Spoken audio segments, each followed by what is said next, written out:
see if we can get this rolling. Okie dokie. Let me know if things aren't going well.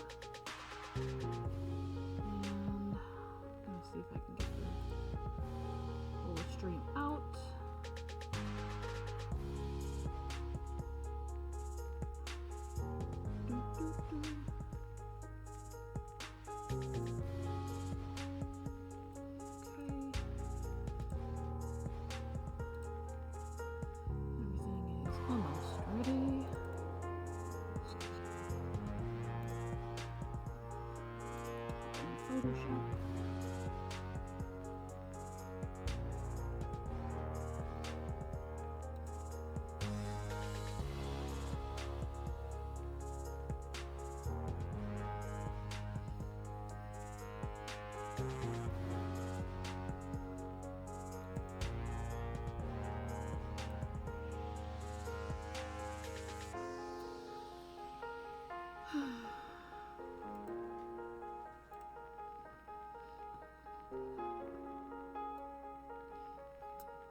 Hello folks, good to see you here. Just getting started. Let me know. Hi Rad. Let me know if I sound too quiet. All the usual let me knows. Okay. Chat over there in the corner. And officially time to start. So, welcome. Glad to see folks are joining up. Got a lot of fun requests to do today. Excited because you guys did a lot of requests. Like, we have, looking at the request form, we have 27 responses, which, that's a heck of a lot. So, let's go ahead. I'm gonna officially start the stream, transition over from my holding graphic, and we can take a look at all those. Alrighty. So yeah, 27 responses, guys. Definitely good to have a lot of patrons. So, yeah. Let's go ahead and make sure we have all the... Oh, I need like a number wheel instead of a choice wheel, so let's do that. Number wheel. Perfect. Let's put our inputs at max 27. And yeah, man, I can't believe having that many different options. But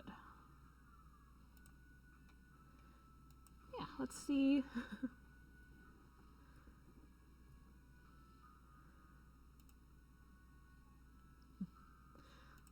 Let's go ahead and see who our first victim is.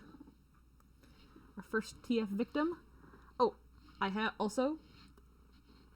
to do a little bit of rearranging the desk, but I have the kitty here with me. She has become right on hand as a stream pet. She maybe next time I stream, I'll set up a little cat cam because she's enjoying having her bed on the corner of the desk. Hey, BlueStacks. Nice to see you here. Glad to see everybody here. We're just getting started.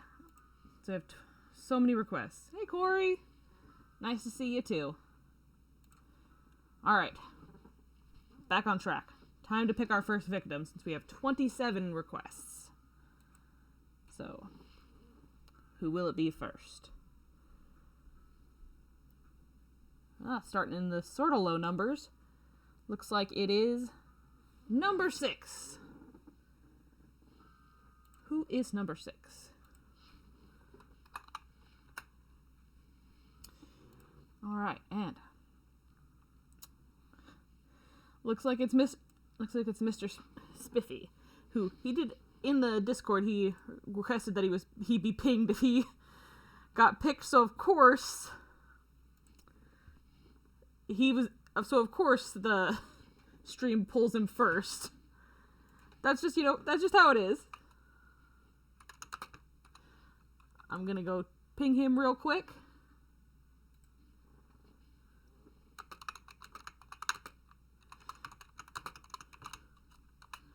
Whop.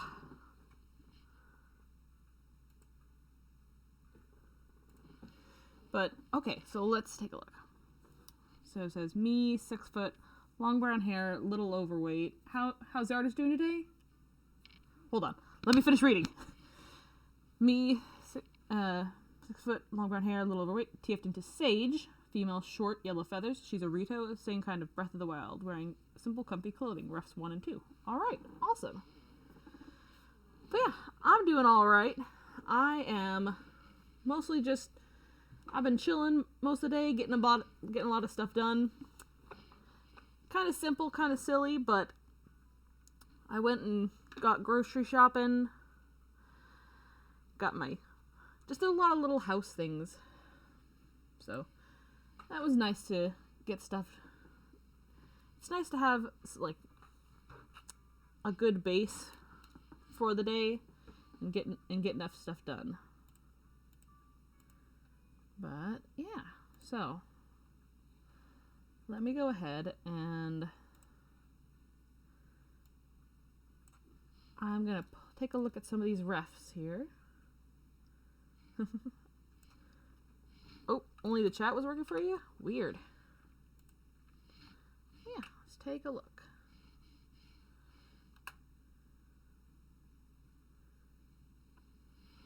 Okay. She looks very cute. Cute little Rito. Oh, whoops, too far back.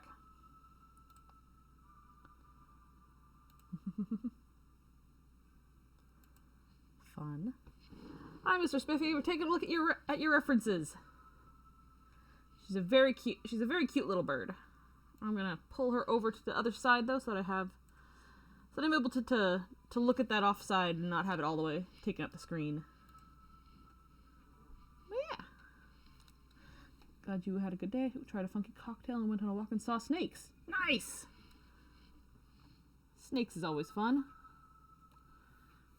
Let's make a new layer. And I need to zoom in a bit because I know that if I start drawing but start all the way zoomed out, I'm gonna start by drawing too big. Okay, so let's see.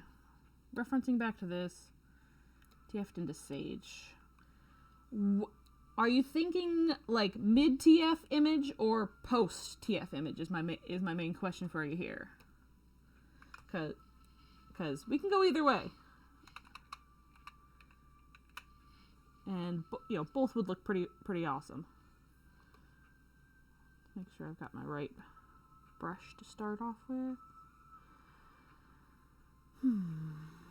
General brushes, hard ground pressure, size. Mid TF, okay. It's like a 75%. Got it. Alright. So let's get a good pose going first. Oh, dang. Oh, I'm sorry to hear that. Stream keeps freezing for you.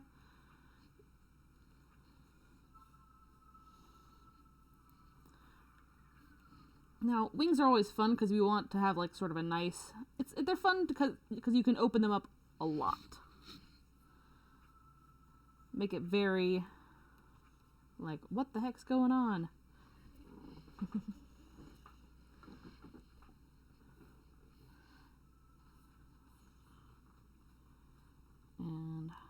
And sort of like this is what I think. We'll have... Probably want this more over this way. Oh, that's a big old eraser. I don't need that huge of one. Have one leg out over here. Maybe mostly bird. Mostly burb. And one, this is my, to be fair, this is one of my more standard, like, mid-TF posing, which I need to do some more pose work, I think. Do some studies.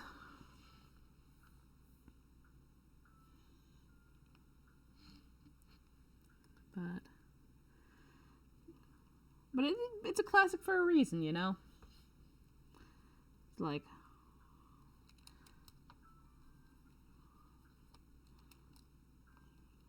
I'm thinking that we got most of the bod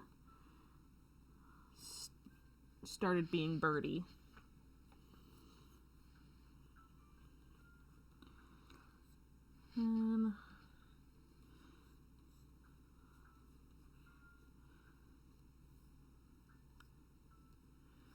Let's get this leg more human.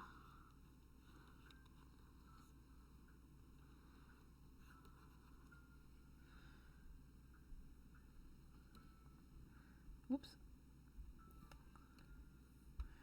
I think I'm going to have my real rough sketch down here, so I'm going to pull that back. Whoop, too far. Yeah, something like that. This is where, like I said, the very rough sketch goes. Let's zoom in on the head and figure out what sort of human-bird amalgamation we're going to go with right here. Because I figure, you know, this arm will be more humanoid, and this arm more bird.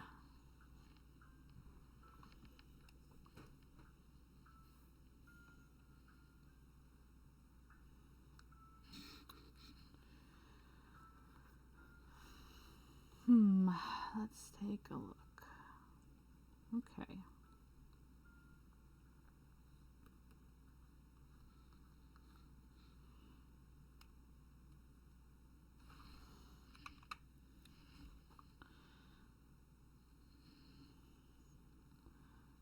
Now,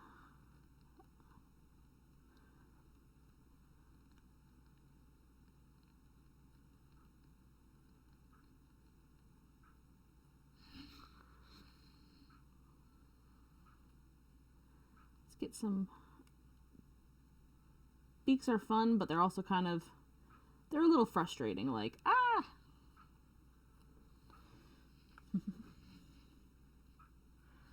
Okay. Beaks can be a little frustrating in that, you know, they have a lot more structure, and you're not as, not as familiar with them. Which probably just means I need to practice more, you know? They can be a little hard to make emotive. Honestly, though, a lot of the emotion with beaks that you have to remember is that it's in the corners of the lips, which are a lot more flexible than you think. It's all good if you're not super present. It's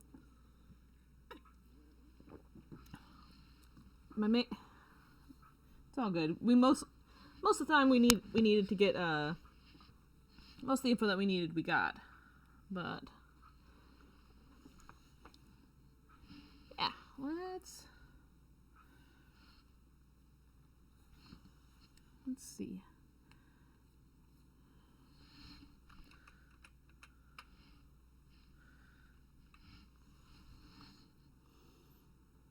Let's get some eyes in here.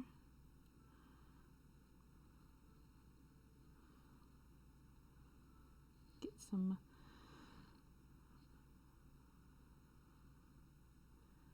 fun little eyelashes too. Oh well, these ones are a little bit more. As a semi-professional bird drawer, do you know a lot about different beak structures? Truthfully, not really. I know a decent amount about bird beak structures in that,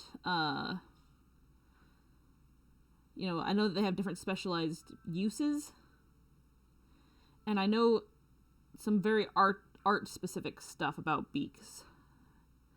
Mostly because I don't need all the scientific info, but I do need to know how to make them sort of look. Need to know how to make them look emotive, like. And the main thing I learned from that is that I learned how to make them emotive is that you can kind of bullshit things a little bit. Like, bird beaks are a lot more. Sorry, I'm not speaking very well, but like, beaks and emotion are definitely one of those subjects where you have to put the art before the reality of things. Like, if you if you stay too literal on structure there, you're not going to have a very good a very emotive image. So in that case, it's better to just go with the flow and get your art. You have to make executive decisions to make it pretty in the art sense, but not realistic exactly.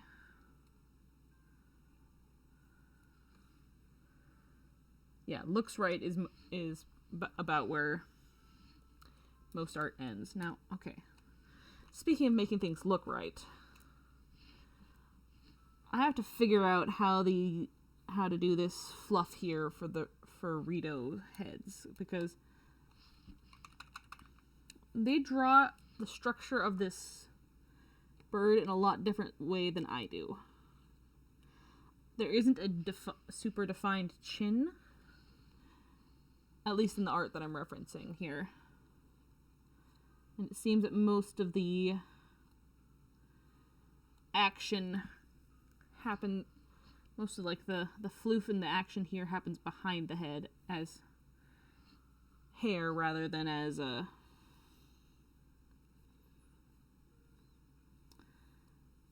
rather than on the side of the jawline.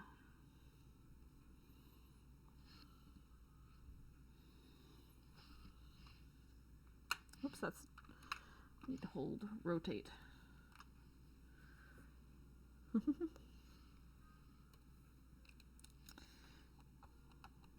Yep. For those just joining, Sage was our first pick of the stream.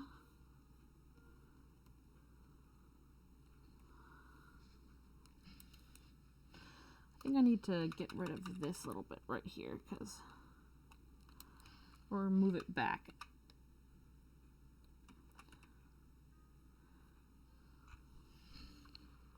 Because while this character does have a little bit of cheekage, it's not a huge amount. And it kind of just flows back down into the bird chin, like, okay, yeah, I sort of see what's going on there.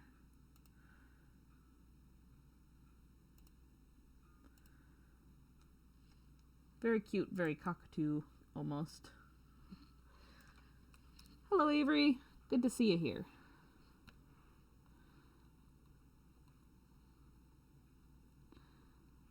Okay.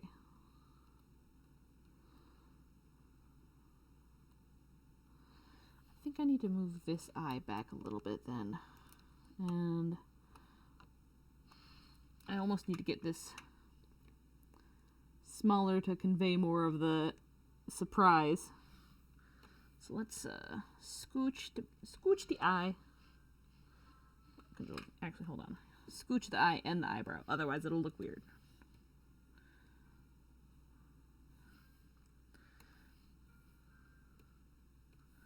Okay. That looks a little better. I do like the blushies that's on her cheeks in the other pic, so I'm going to add those as well. Has the spring court of Fae been kind to thee? Actually, it's not been too bad. I planted a bunch of crocuses in my front lawn, and they have, well, not my front lawn, but like my front garden area, and things have started to come up. No flowers yet, but little poofs of stuff. Okay, now I don't think there was any wearing simple, comfy clothes. Okay.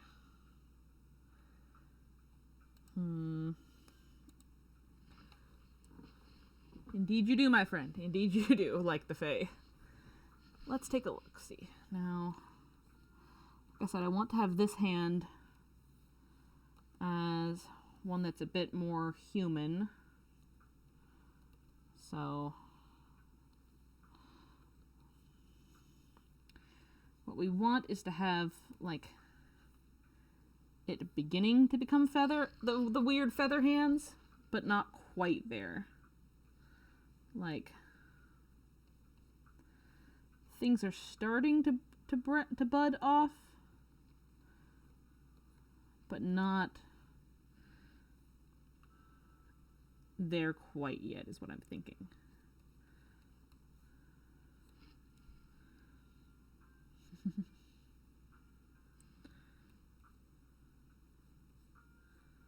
And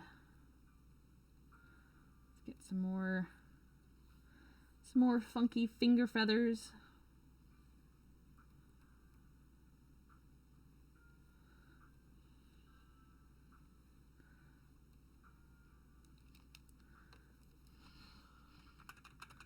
Let's see.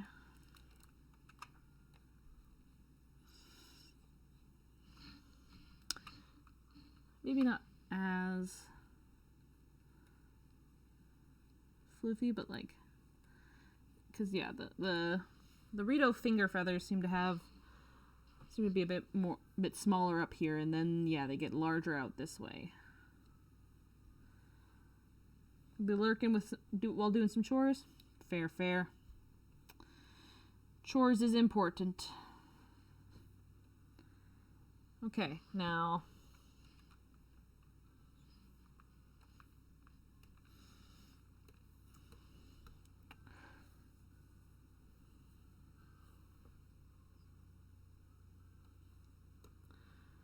for some simple, comfy clothes.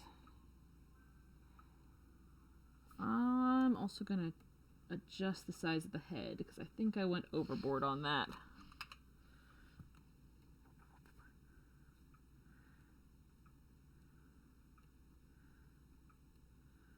Yeah, there we go. I went just a little too big.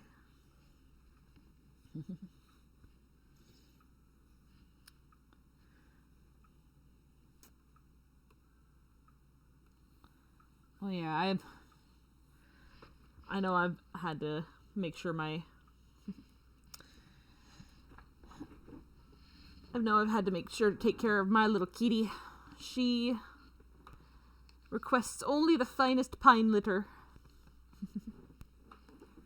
And I request it too because it tracks like a hell of a lot less. But anyway, off topic. I think so looking at the other images, they just said sort of comfy clothing, and since they're going from human to bird, I'm gonna go with, sort of a basic tee. Because that's, like I said, that's a baseline comfy outfit. Does mean I have to erase that little tuft, but oh well. Now,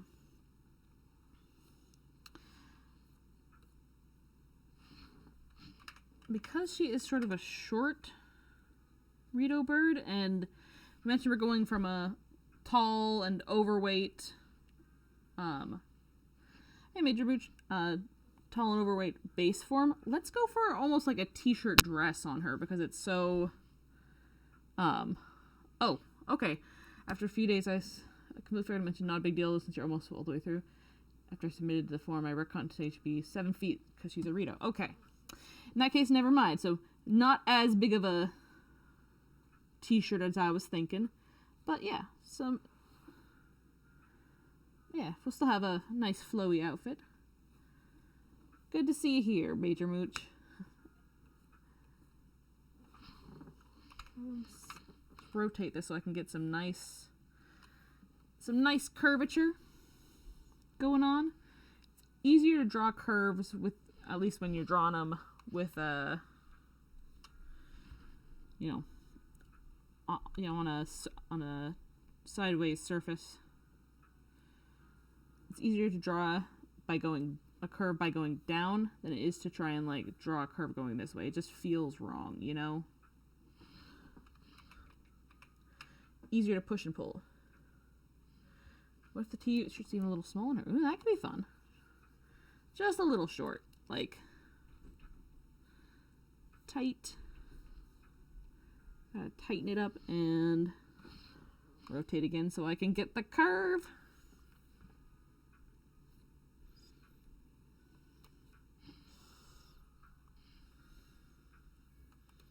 Reset view. There we go. Okay. So a little bit of a crop top situation going on.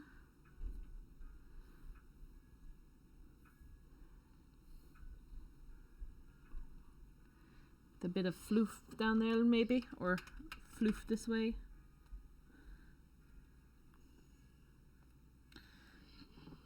And then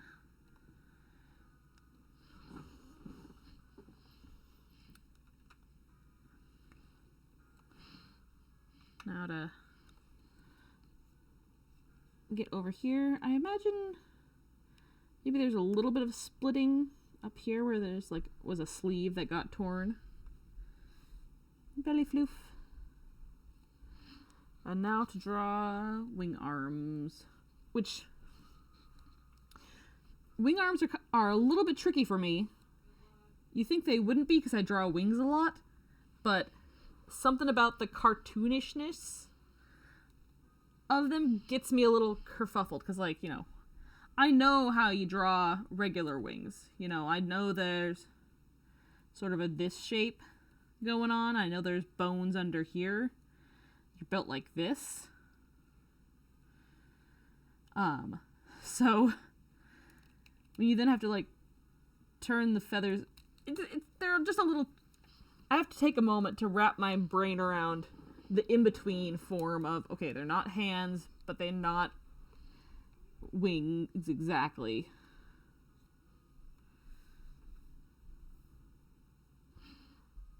So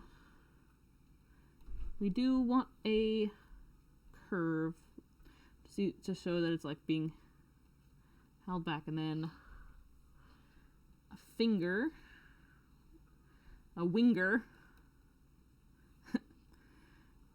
finger for the thumb, and then sort of a longer winger finger.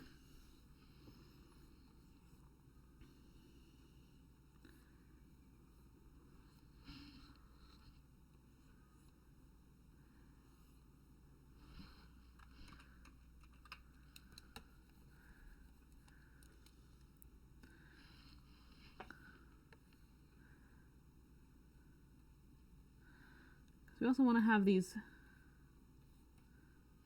fingers emote.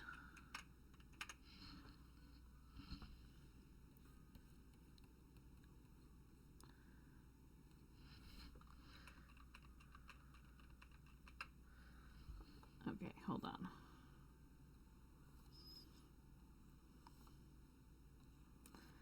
I think I'm going to go more wing than finger right here.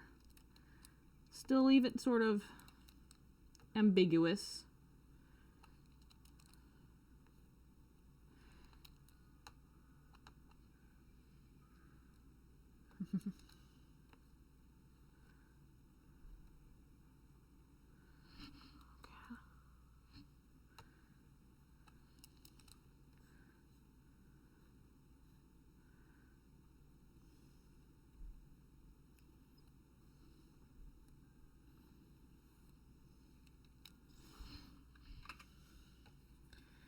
think we maybe need to have like a little bit more of a separation here.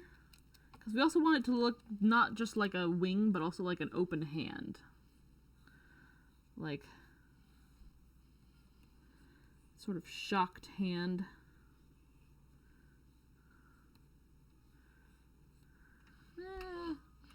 Okay, I like the older one better. Let's go back.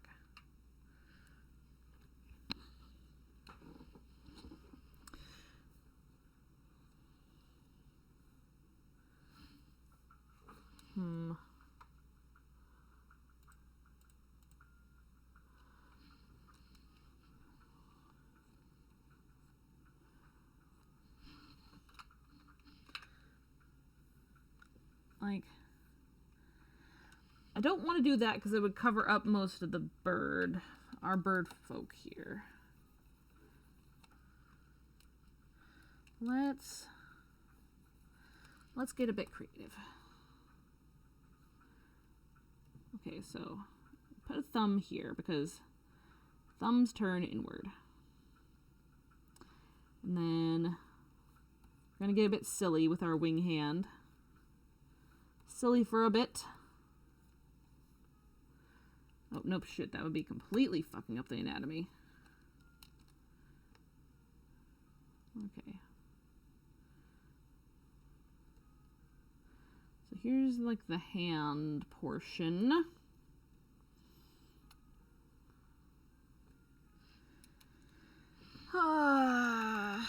Silly in the stream, yeah, just a little.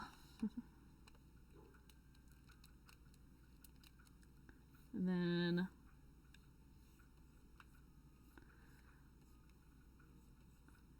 yeah, I'm liking that more because it's like sort of splayed out.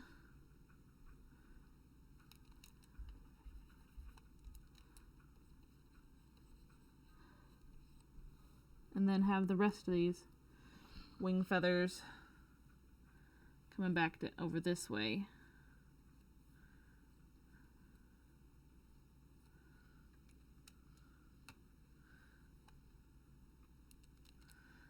That way you sort of get the depth that this thing is coming towards you. Of course, lining it will make that a bit more apparent, like. But I'm not gonna do a lot of lining, but I'm gonna do a little lining just so that, you know, it's clear what's going on here.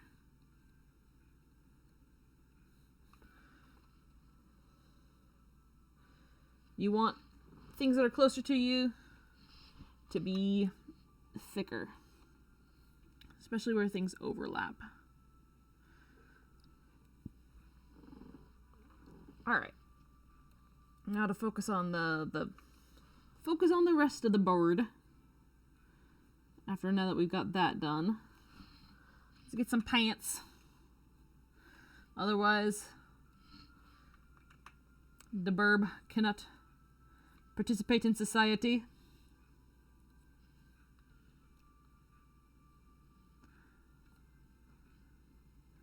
We must be pant the burb.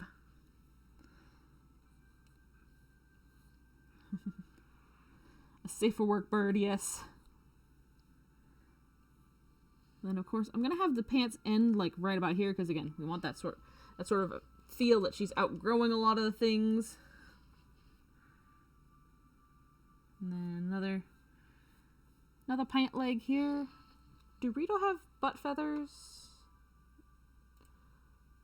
Let's look a reference up. Oh wait, this pic does.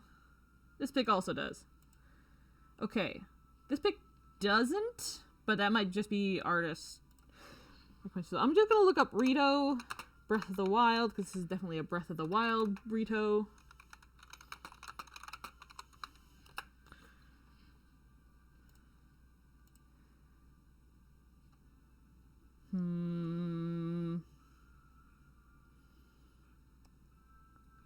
Okay, yeah, butt feathers confirmed. So let's maybe do a few feathers. They're growing in. There we go. That looks good. Just a smidgen of feathers. And then this pant leg is going to go all the way to the ground because that's the leg that's still human.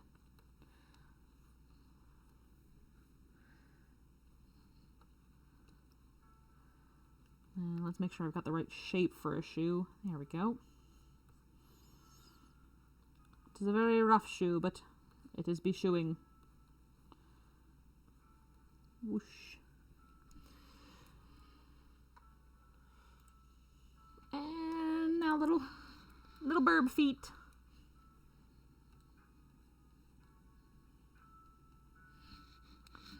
Got some fun. Little parody feet.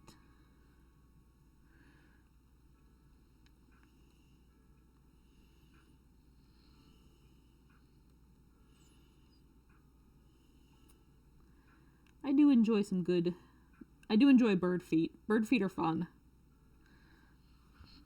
Like, occasionally I'll have problems with wing arms, but bird feet are always just so silly, so fun. Look like little dinosaurs. Alrighty. Let's take a zoom out. Make sure that nothing's too out of whack here. Okay. That's not bad. I'm pretty happy with that. I could give it a few more details though. Let's do a little bit of cleanup. We don't want to, do too much because I'll be getting the rest of the stuff cleaned up afterwards and inked and hopefully out faster than my previous one because I kind of dropped the ball on that one because I was working on so many projects. Let's see. All right, that looks funky. Hold on. The jeans be giving me problems.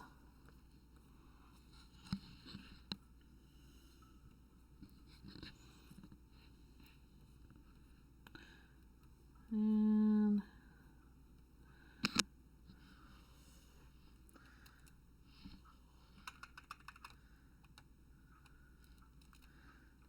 that belly floof in there.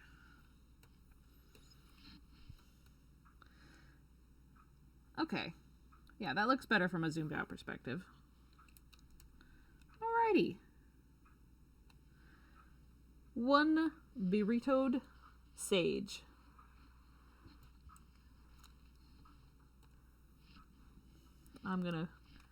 Think we're good to go. What do you think, Mr. Spiffy? All good to roll? Oh, that's way too large of a pen.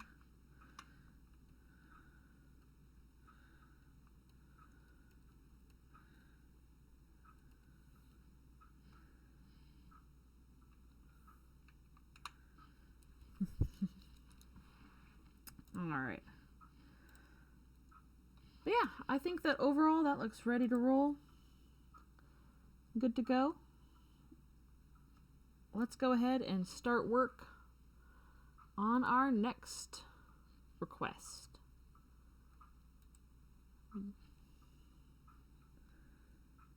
Race the zipper and make it sweatpants? Okay, yeah, I could do that.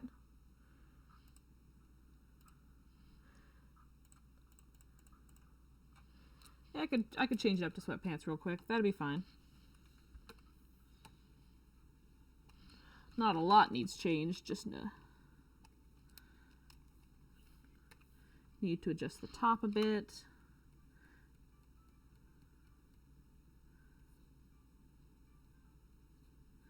Give it some of those sweatpant tabs. And it's all good. I'm okay with doing a few changes if like you notice something that you're like, oh hey, you missed a spot or that sort of thing. After all, this stuff is for you guys, so I want to make it so that you guys like it. But yeah, quick change to sweatpants, and we're all complete. Alrighty, I'm just gonna refresh, make sure nobody's put any more responses in. Then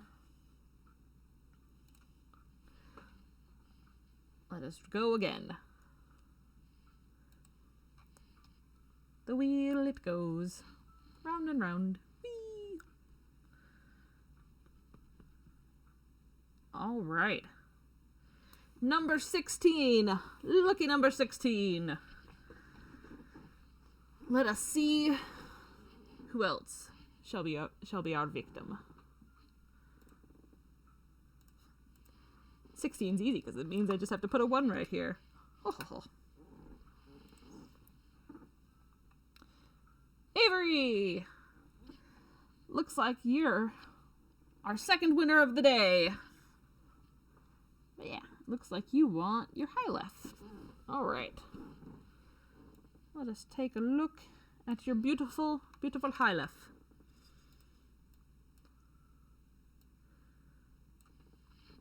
Boop.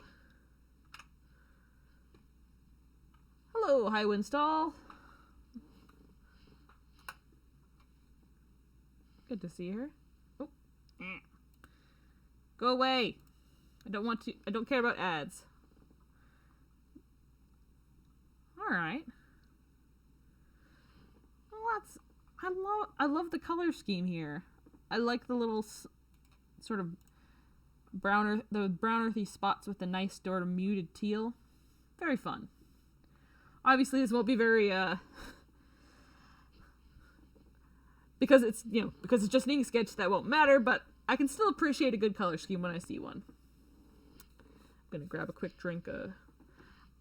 Hey guys, I planned ahead this time. I was very smart. I bought myself an Arizona tea right before stream so that I can keep going and not be like having my throat get tired or anything. But yeah, kiwi strawberry Arizona tea. Best thing. One of the best drinks ever. Alright.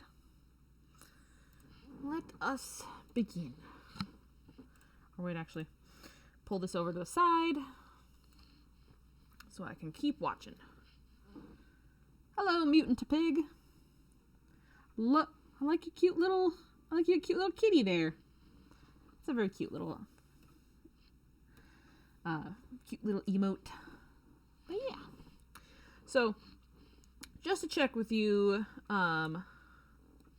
Avery, if you're still in chat. I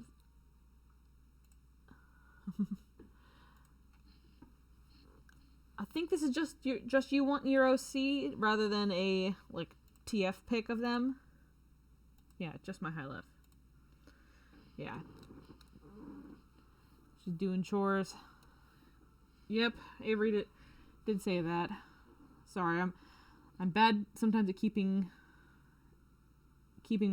remembrances of what everybody's doing in chat. But let's start by giving it a go. This looks like a very fun character. I almost kind of want to do like she's spinning around.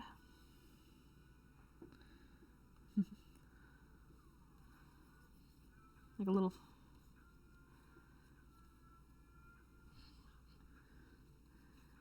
I think I want the character doing a fun little spin.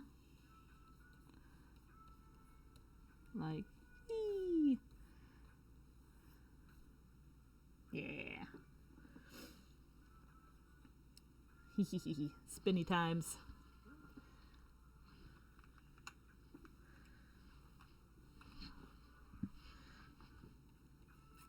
Well, I'm glad that I can see you guys pinged Avery over in the Discord for my patrons, so so thank you for that.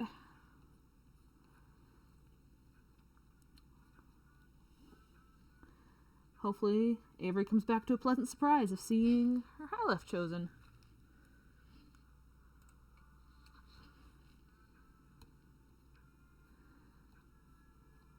Okay.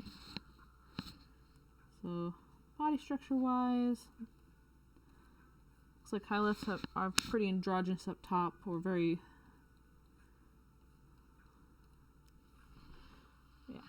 So looks like this knee is also a lot higher than, it's more of a cat dog leg than a traditional Anthro Digigrade.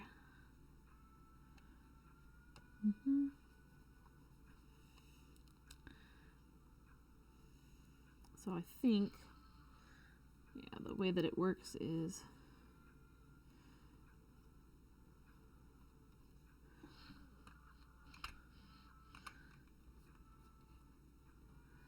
this would be more like that.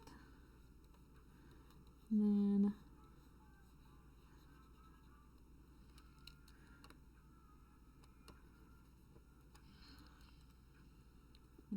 I think this would almost fold up more, yeah. This would fold up more. And the pob. You got your high left got picked, actually. So,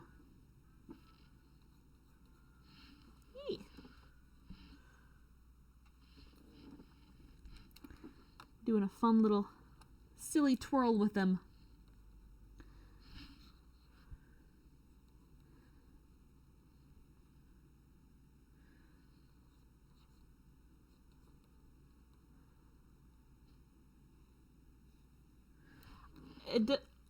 So all that you're okay, hold on. I'll pull the request back up so you can take a look. So it says just your high left.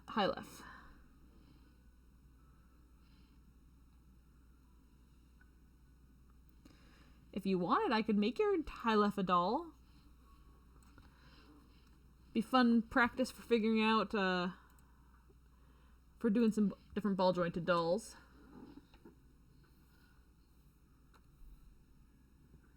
Okay. Let's get a bit funky with that form then. Though we start by getting just the regular degular high left bits drawn. Then you work into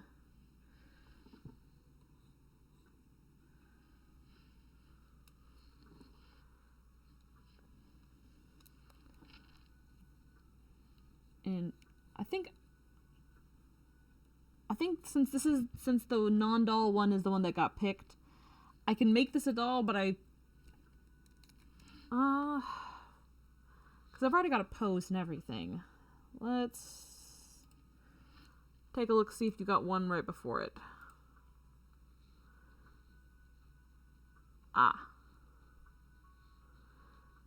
My left is a ball jointed doll, post TF, so a bit confused and a little freaked out. Okay. Maybe this is a post TF where they've actually figured out a way to have some fun with it.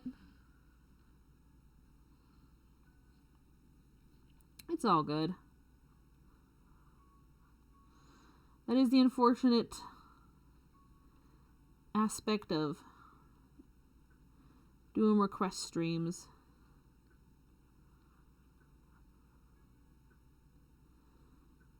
Yeah, let's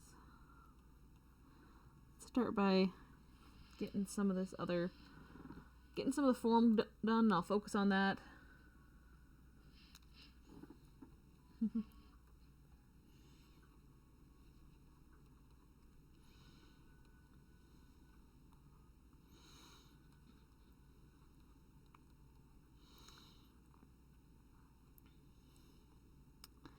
So yeah, I think I'm going to keep going with this pose because I think it's cute.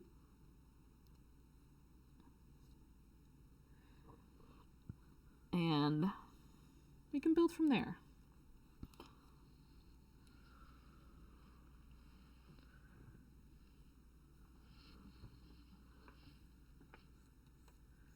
Now, having a tail like this on a ball jointed doll would be pretty tricky, but pretty fun because there's a few that do it.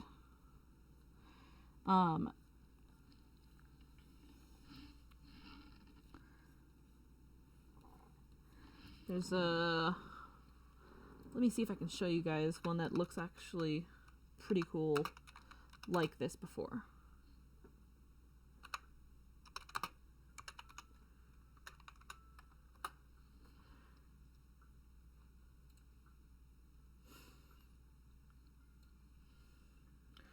Okay, so like,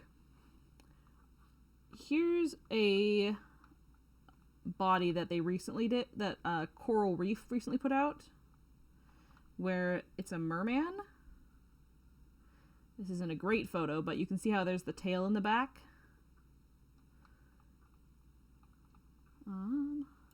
Here, that's a better photo.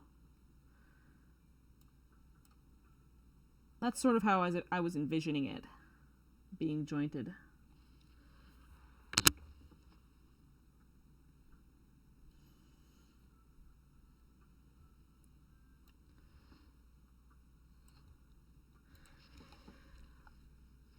Also, that doll has been tormenting me because I've hit the phase where I'm like, I don't need any more dolls. I don't need them.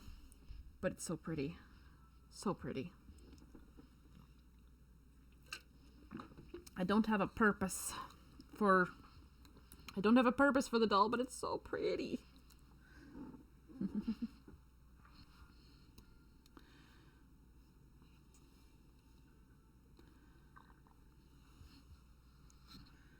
No. Exactly.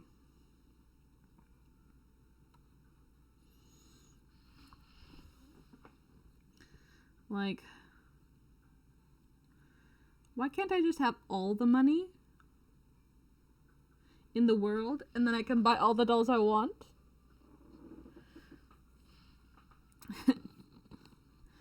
I've got a similar bed habit with art commissions. Yeah, it's just like,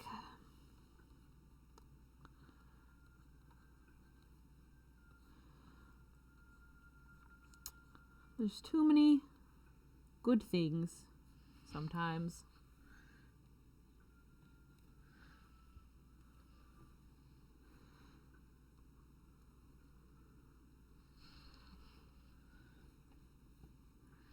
Then let's get this tail going on. Get this little tail end.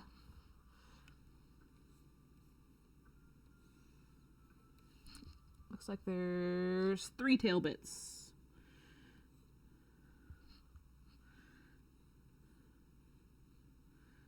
Okay.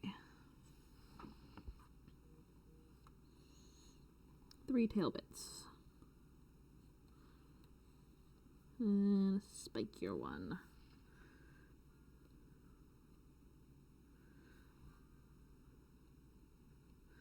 There we go. I want to trust Marva with the world's security fee. Surely should only do good things. Not like she turned everyone into dolls or anything. Yes, you will all be transformed into dolls. That's my new economic initiative. After all, dolls don't need to eat. Dolls don't need to use a lot of other utilities. It's a cost-saving measure. Anywho, let's get some pants. Plus, you can customize. Exactly. Small.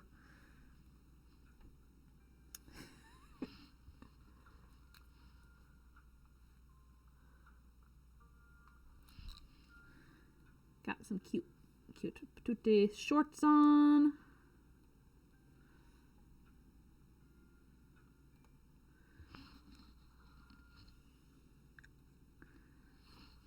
Gonna zoom in a bit.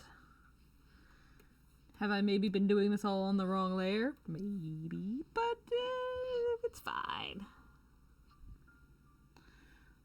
Looks like there's a little apron dealio going on.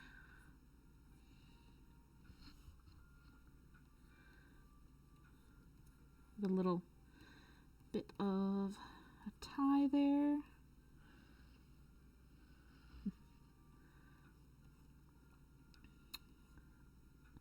To be fair, you don't have to use up your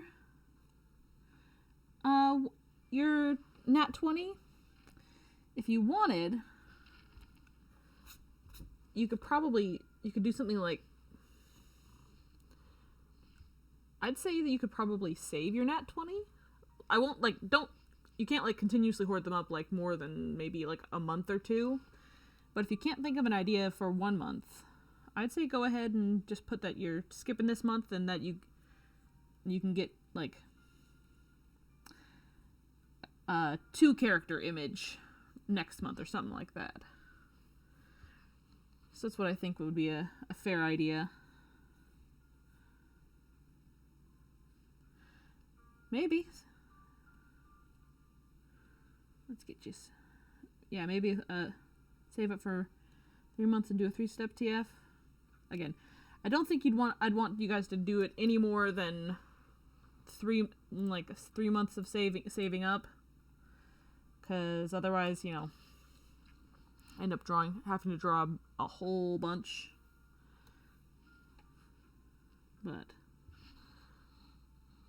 Kadoki.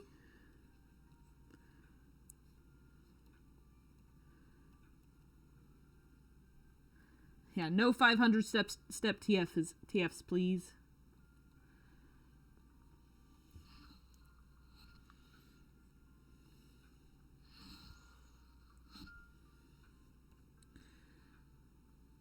And let's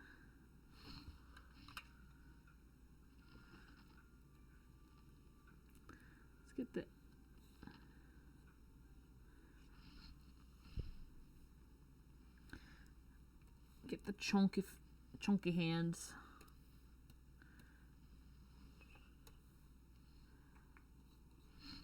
Oh, my baby cat has woken up. She's woken up and turned around and back to sleep. Because that is all her life consists of. Being a silly baby. And sleep. Oh yeah, I have her within petting range. One arm is focused on art. Other arm is focused on kitty baby.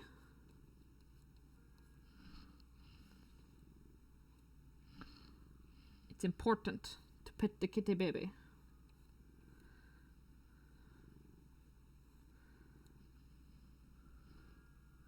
They are very cute.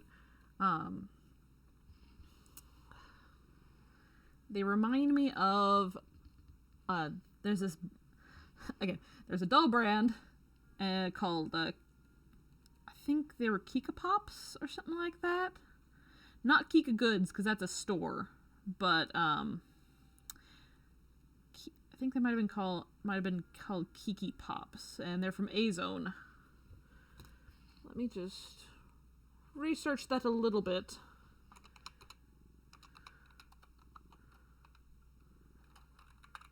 And they have cute, chunky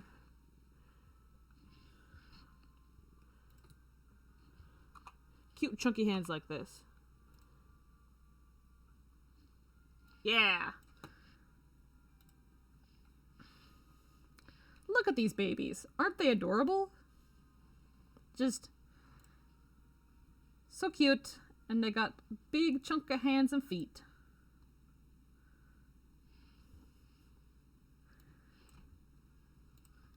Very fun.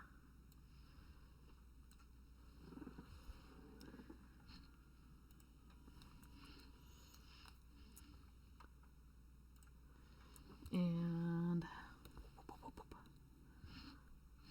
let's get a neck in there.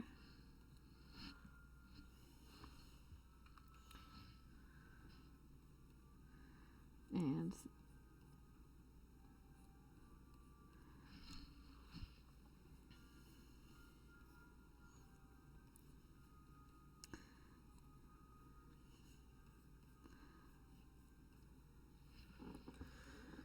okay, I need to pull this art out from the background layer where I put it. Because I got too detailed. And need to make sure that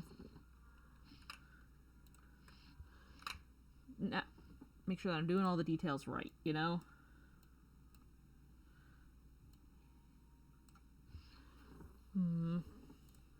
Like, the hands are cute, and the chunky hands are cute too, but I also think there might be a little too long. Just a little. Control T. Let's shrink it just a bit. And then shrink this one just a bit too. Control T.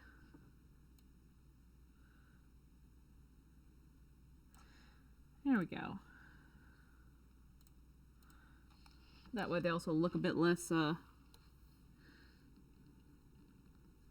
like,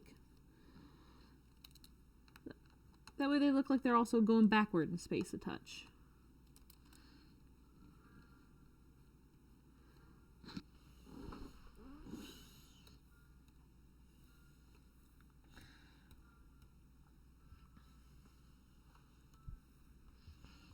Let's put a shirt on.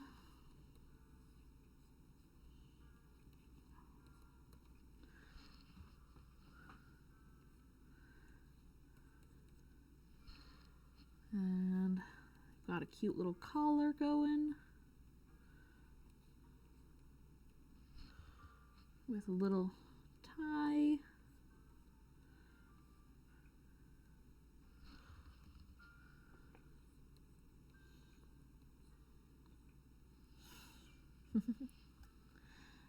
Good to see you back. We made quite a bit of progress, Avery.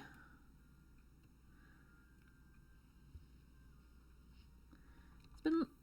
So, yeah, we're getting there.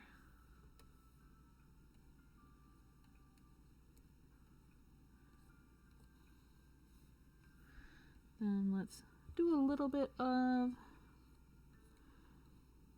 poof, because clothes are not vacuum sealed to you unless they literally are vacuum sealed to you, in which case that would be uncomfy, very uncomfy.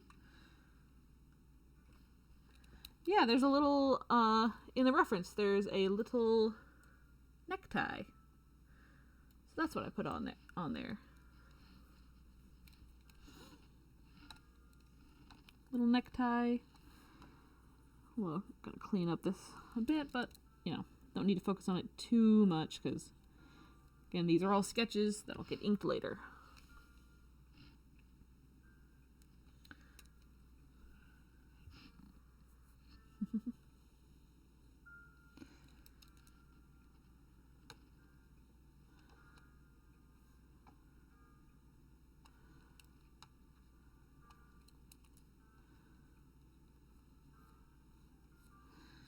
Then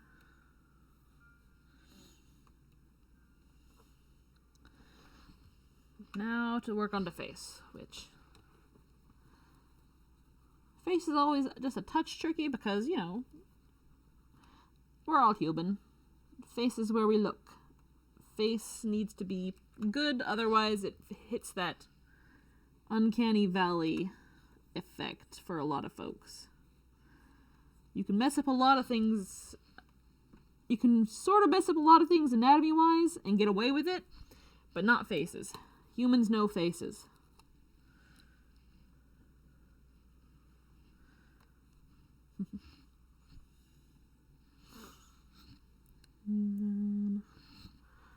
Okay. I'm not insanely familiar with high lefts, but looks like she's got a little snub nosy type thing rather than a nose.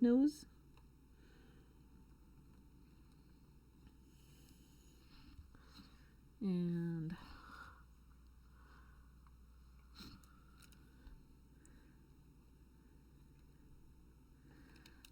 let's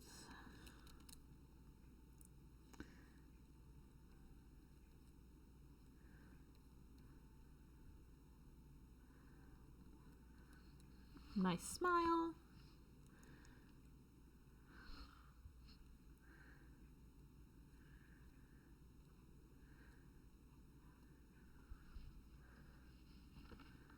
Yeah, maybe the reason maybe the reason your character's so joyous is because they're experiencing that they're experiencing getting their first cute outfit as a doll.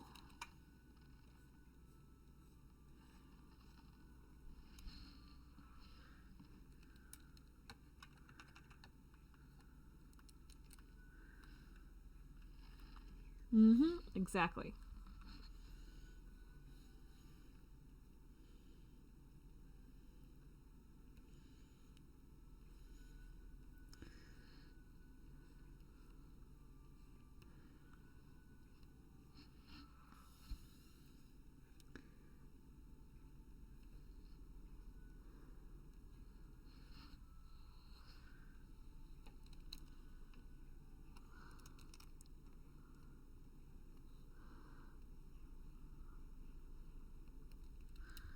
I want to chubbify those cheeks a bit.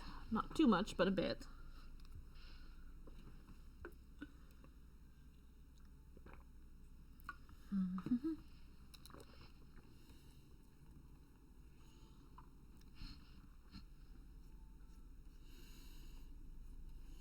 And then the little ear gill wings.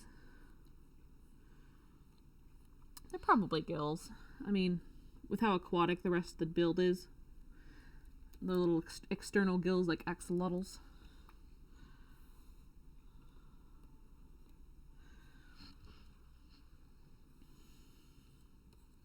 I think I need to rotate this to get... Yeah.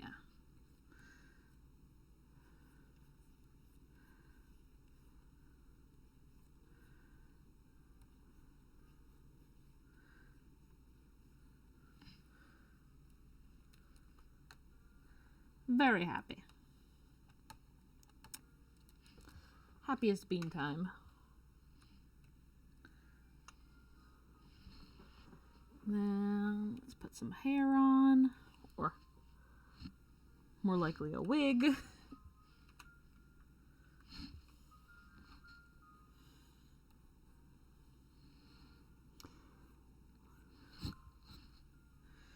Okay, let's... What direction would this hair be going? Okay,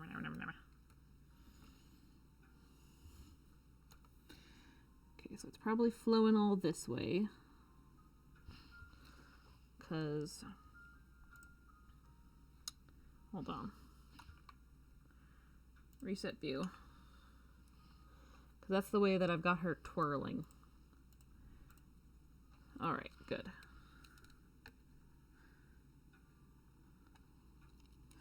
That's what I'm going to put it on another layer so that I don't... So if I mess it up, I don't have to redraw any of the face bits.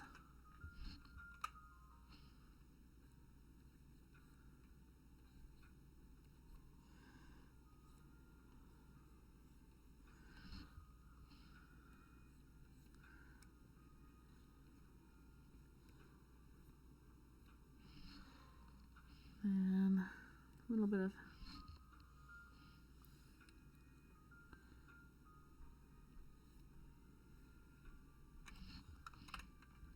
Let's get this hair like that.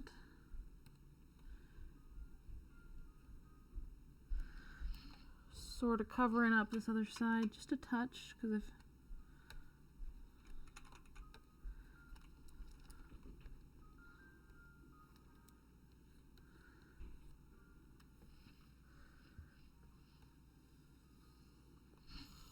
Then we got a side ponytail going on. You know, I don't think I've ever drawn side ponytails. Let's take a look at how that works. If I can spell. Okay.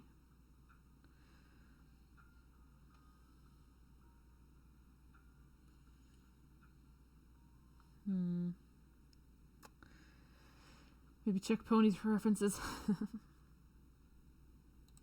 Okay, so.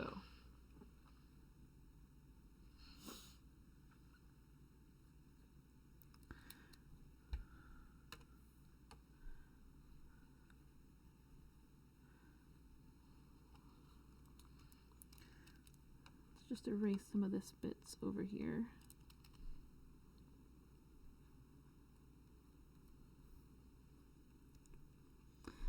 Then we have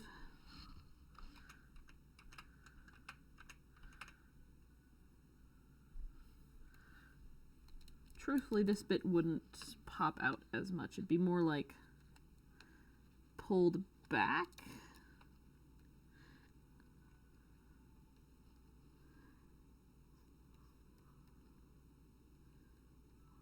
Wait, to go into that ponytail. But we're gonna play around with it, you know. And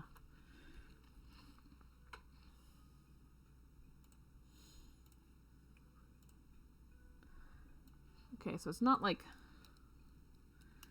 extremely high and fluffy. At least that's not the vibe, I'm pretty sure. Probably want it more back here.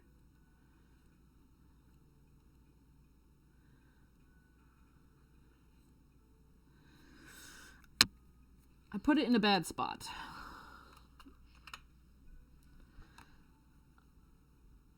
Or I put the pose in a tricky area to have that ponytail.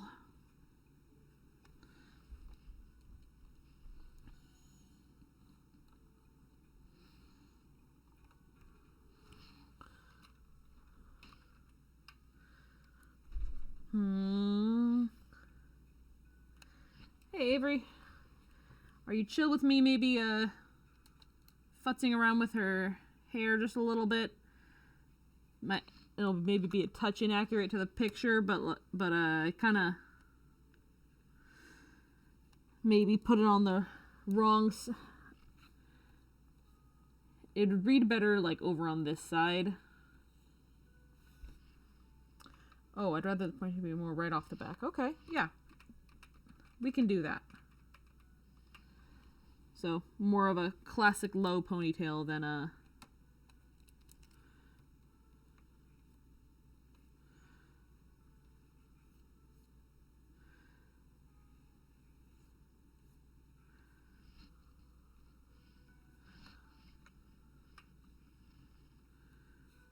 high ponytail. Well, maybe we can give it a little height. Yeah, that's cute. Just a little bit of height in the back there.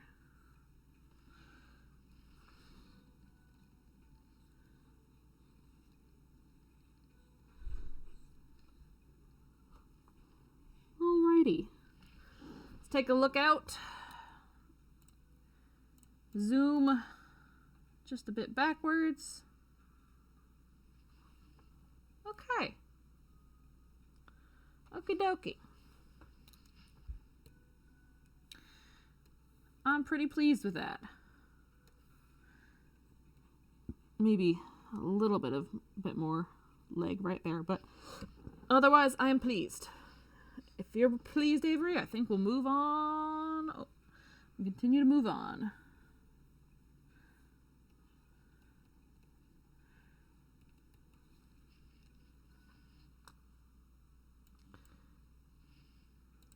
Awesome. Glad you're happy with it. All right, then. Back to our illustrious number picker. And again, just double checking to make sure there's no new ones. And let us spin. Yeah, no whammies. Oop, right on the line. And it looks like it tipped right over into 12 at the last minute. So let's see what number 12 is.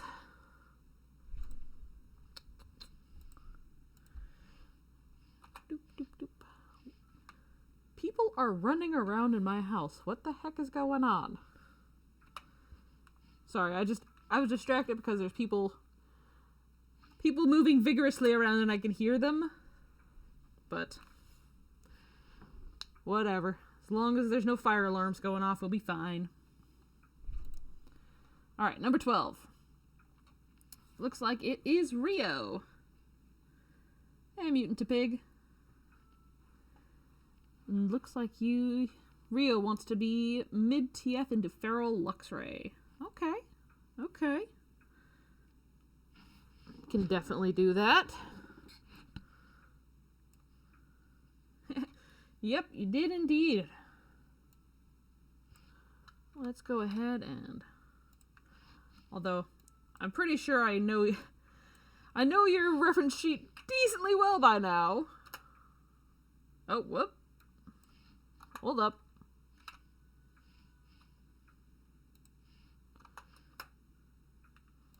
Huh. Yeah, pretty lucky there. But let's see if I can get this for Affinity link to work for Rio. I think I see what's going on here. There was spaces put in between. Oh, no. Huh.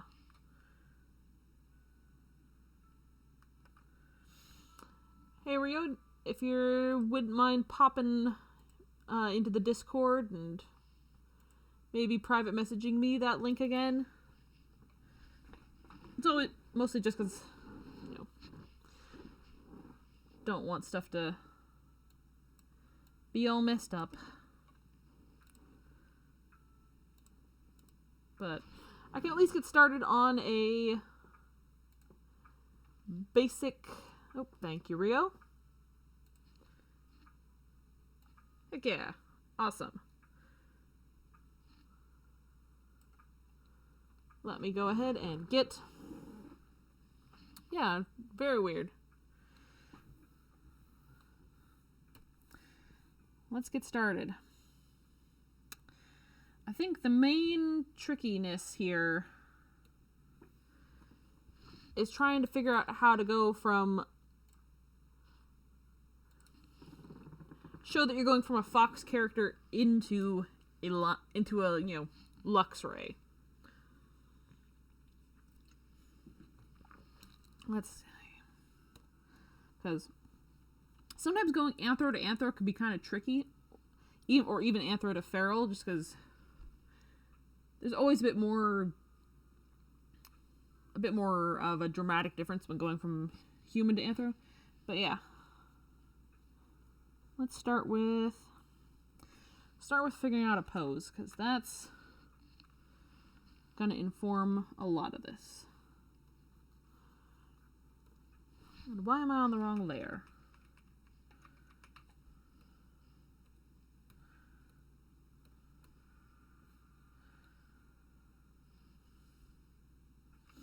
Alright, yeah, let's draw on this layer.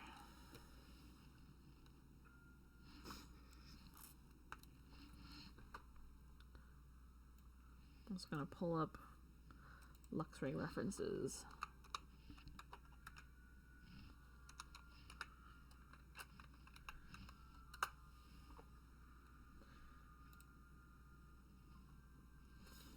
Okie dokie.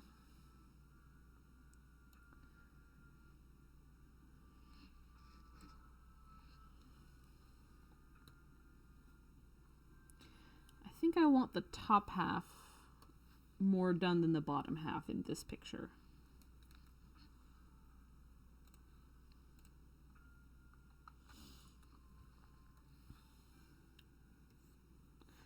Yep. So I think I'll have... Hey, Azure Bunny.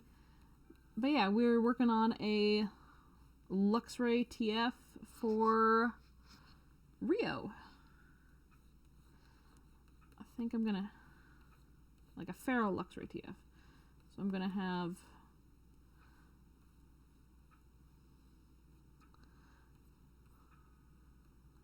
our character sort of crouched.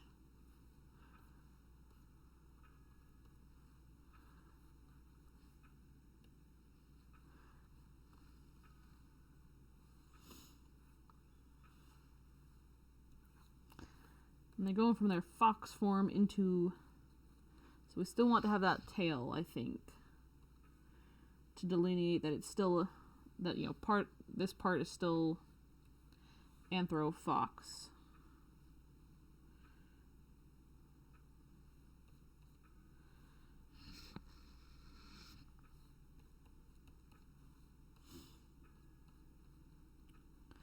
Maybe I'll have this leg back over here on the ground.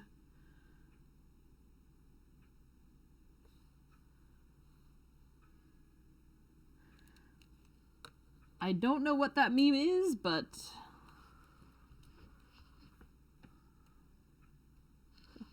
so sorry, unfortunately no. I'm just doing a weird pose.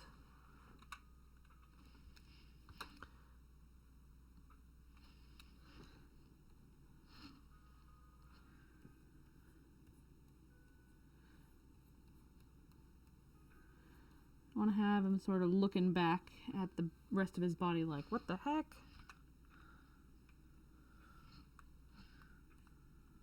And looks like he's got big ol' ears. Big ol' ears.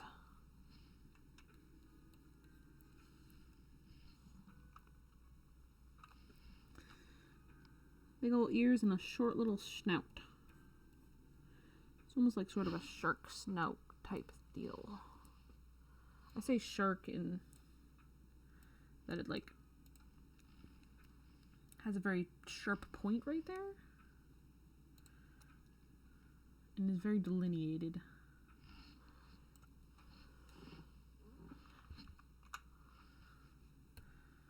Okay, well, you know what? Let's start with the face.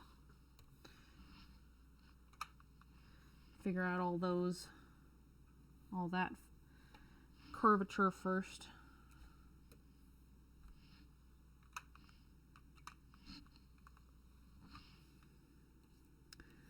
Okay, so kind of long here, then strong muzzle,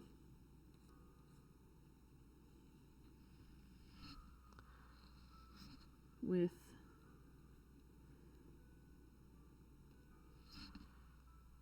sort of a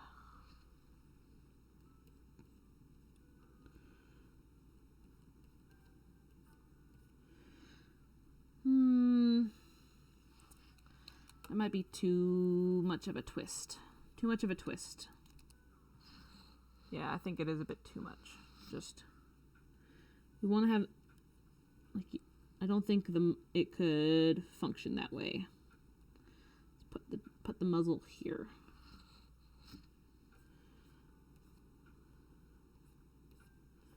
So you're still looking back, but it's not like as of extreme an angle, because otherwise you'd be breaking your neck. Then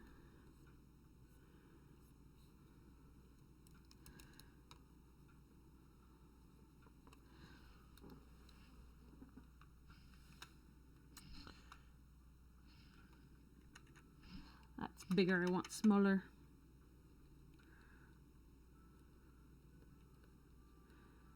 Have sort of a open mouth gape of what the heck? Yeah, I probably shouldn't break your neck. Does not sound comfy at all.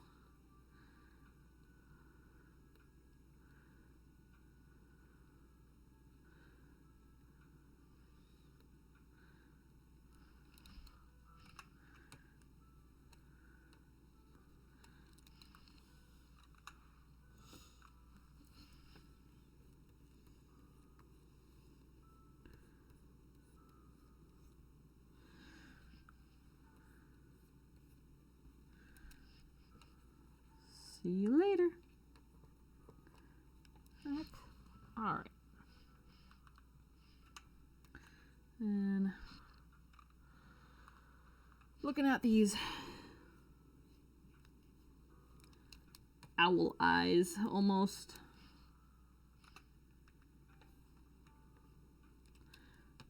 We gotta sort of account for their... We want the face to look surprised.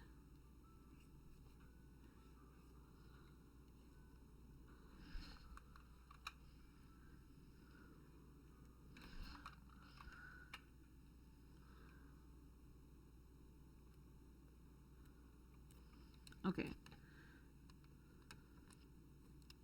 Trying to get these brows to manage a surprised expression is tricky. because they've got sort of this continual face. Like, that's how they're usually drawn. But we want to make it so that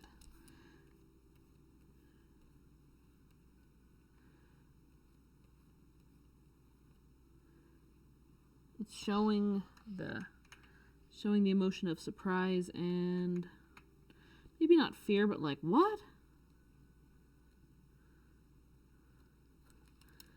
Let's move this eyeball over a bit. And maybe cheat by giving you regular eyebrows.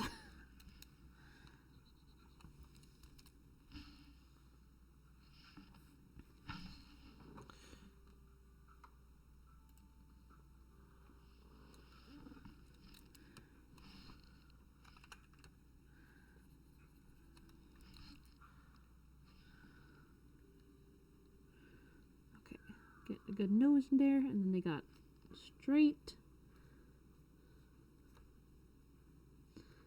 Yeah, there we go. And then I've got some fun little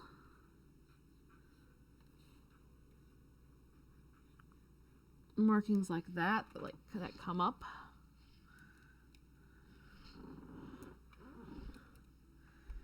And now for the big ass ears.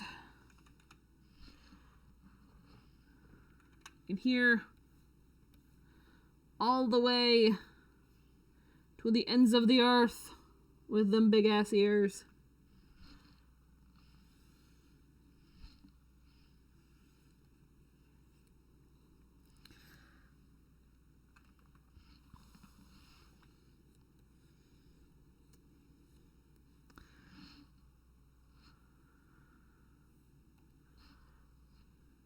And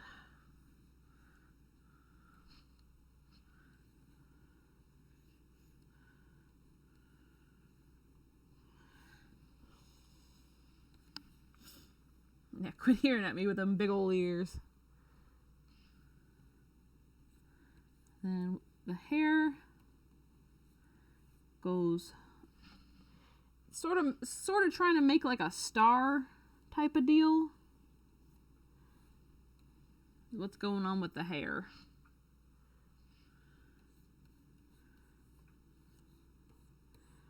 You want a star, but like ends are pointing up.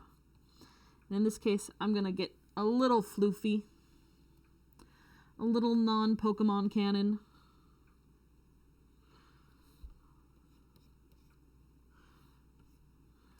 Get a little non-floofy with it.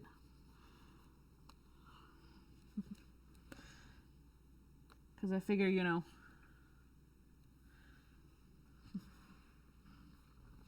like, I imagine you're looking back and ruffling that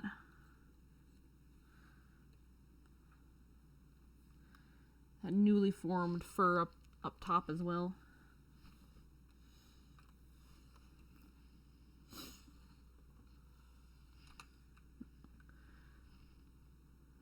Let's put some pobs on you, some non-anthropobs.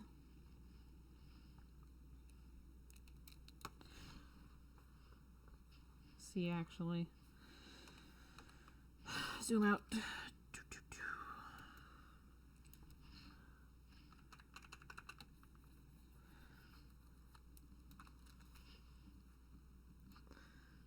They've got sort of, at least with the front bit, they've got sort of like a slopey triangle going. Also, I'm going to quickly save this so that, not Creative Cloud, just on my computer.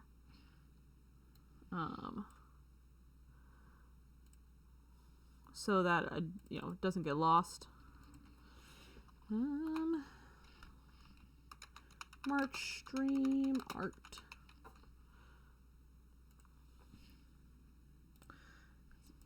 The worst thing that would happen would be to do all this art and lose all the progress.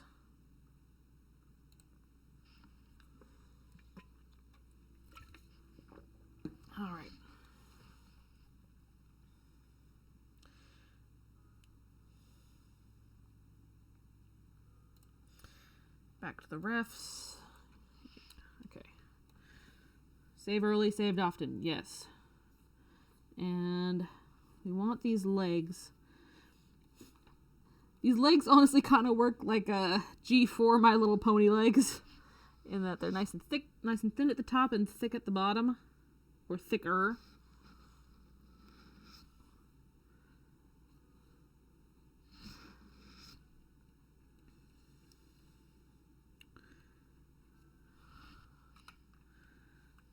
And then some chunky kitty feet. Kitty.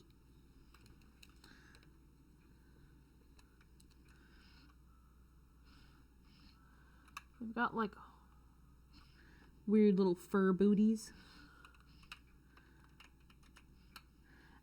And just so you guys know, whenever I say they have weird little something, that is not me like actually like being derogatory towards something. That's me enjoying a thing. Yeah. If I say something's weird, it's not a bad thing. It's a term of endearment.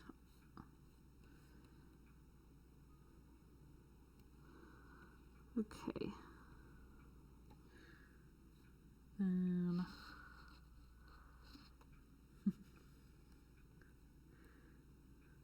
Then their built-in stripy emo socks.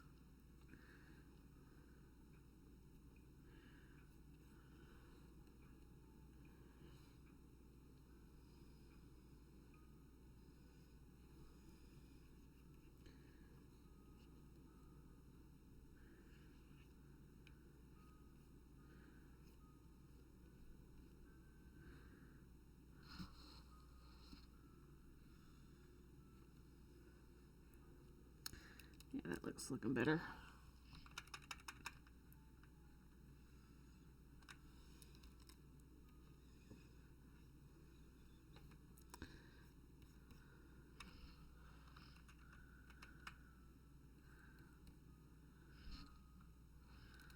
This is all sort of supposed to meld together in a way, but I want there to be some delineation between the shoulder.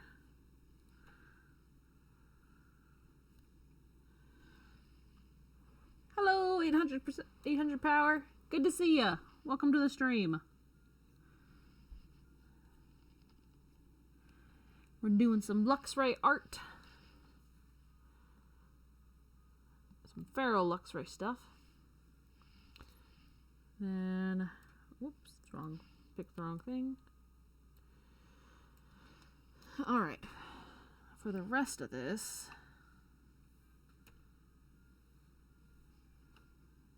thank you.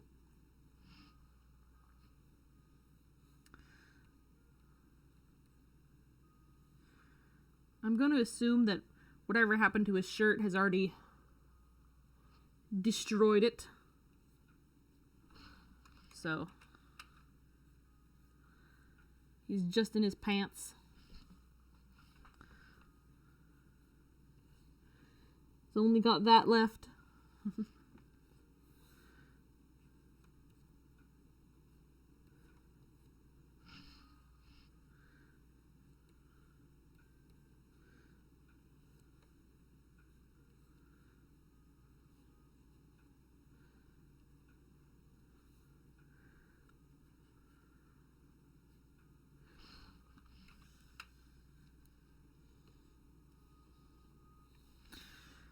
And dang, I drew that one really big compared to all the rest. Oh well.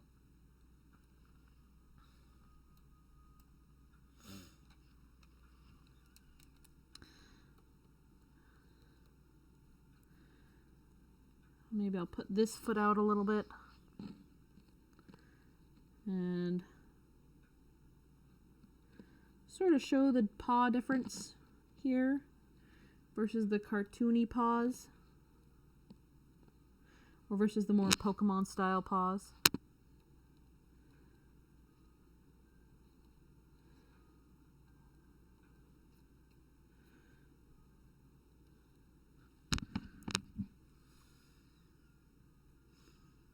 Put a little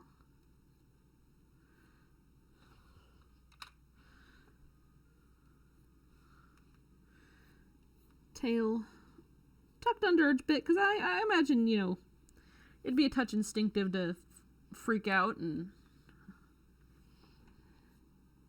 tuck your tail if you were a furry.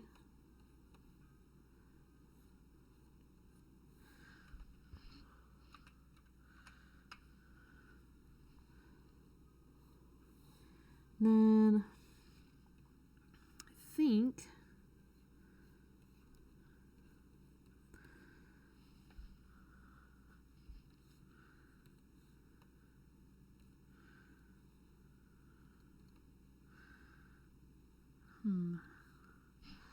let's get that fox belly fur under here. It's still sort of showing up.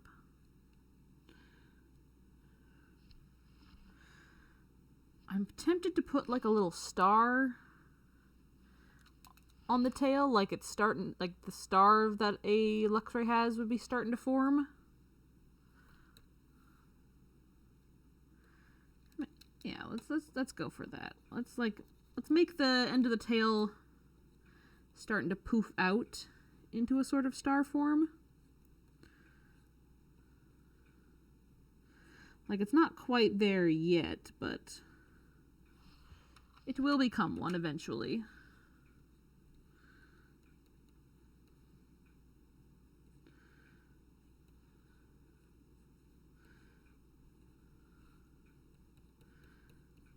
And then put in the fox tail tip coloring.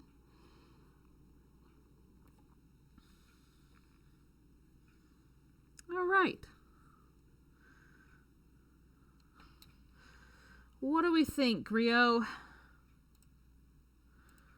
Looking pretty good?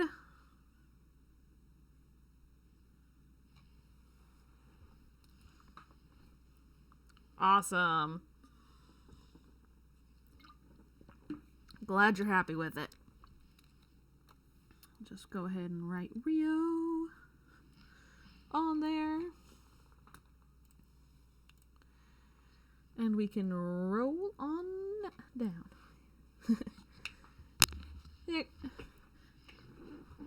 Maybe once the transformation's complete, it'll stay a little bit extra floofy. Who knows? Okay. Yep, definitely works for mid-TF. Let's see who our next victim is.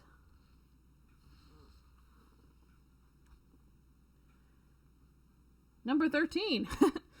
One right after. Fun.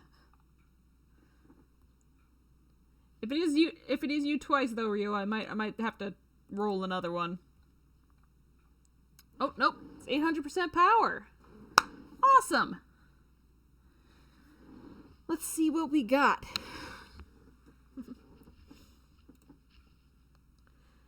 So you want... Okay, so 800% power. You want someone TFing into a Canadian goose, with the neck having been the first part of the change to complete. Awesome. Yes. I'm very happy with this. I'm very happy with this prompt of Canadian goose. Have a Canadian gooseneck. It's very silly. Heck yeah. And say that you didn't have any particular person in mind, so we'll just make it up as we go along.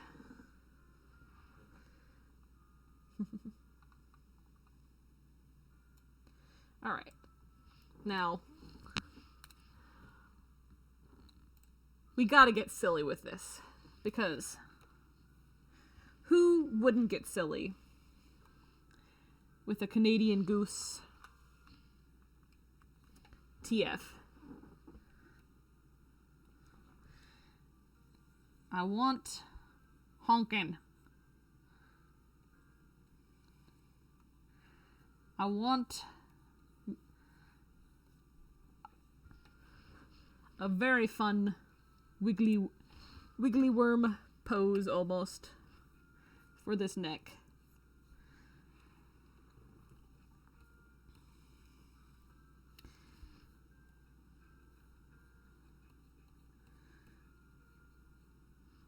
Probably should shrink the image down a bit, because I've steadily gotten larger with my pictures. Don't want to get too large. Or well, I could get too large and just adjust everything afterwards. But, anyway. Time for the goosening.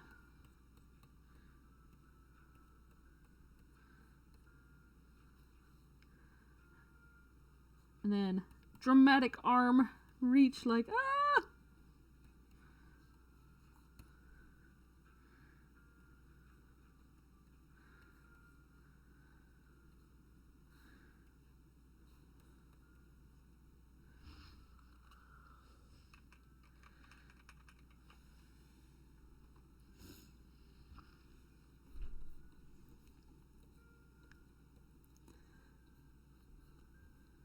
Yeah, something more like that.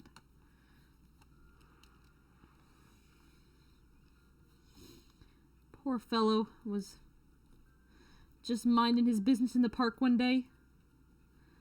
And then and he was feeding the geese. And he was feeding them bread, which you're not supposed to do, because it's technically bad for them. And a witch came up and was like, you shouldn't feed bread to geese. And he's like, I don't care. I'm going to feed bread to geese all I want. And then, thus, he was cursed. Moral of the story. Feed appropriate. Feed food that's appropriate to your local wildlife. Thank you.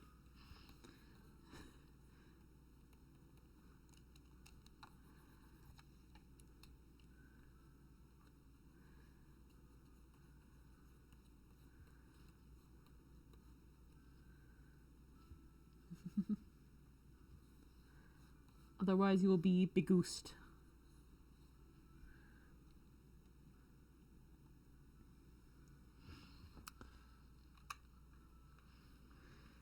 Begossened.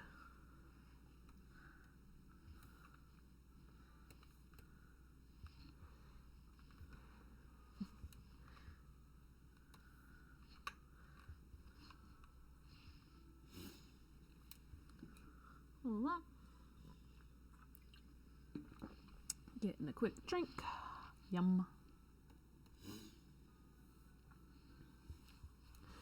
Let's look up a picture of geese honking.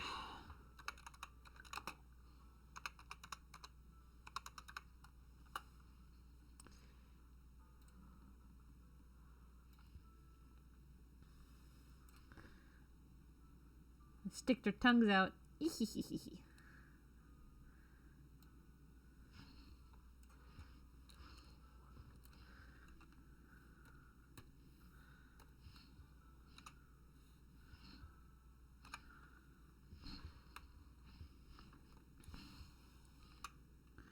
Okay, so the way that geese sort of work is they've got cheeks. They're very cheeky.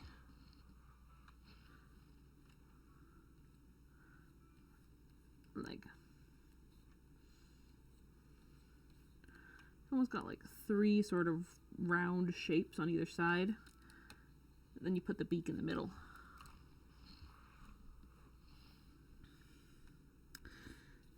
We've had a decent amount of birds this stream, which is fun. Birds are fun.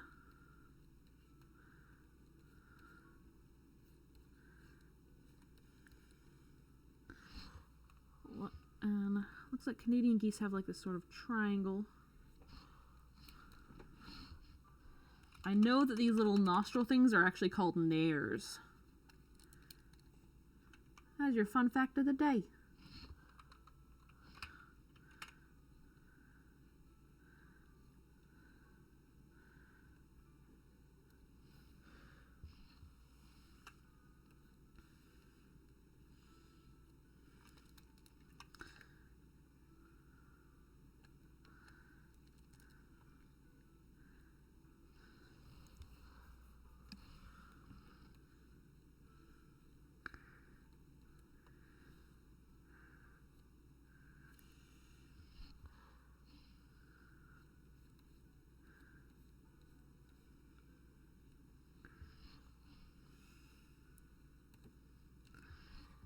Then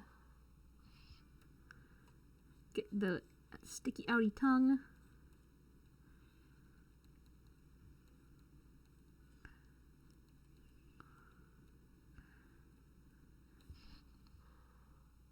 Also, geese have little teeth on the inside of their mouth. It's freaky.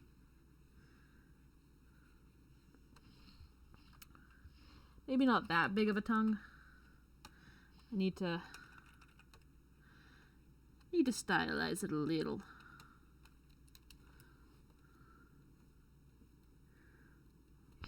Yeah.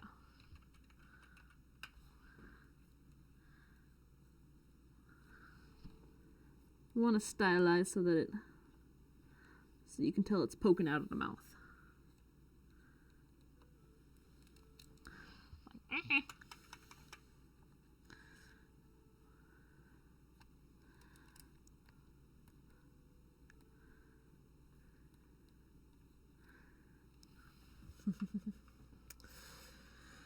Okay.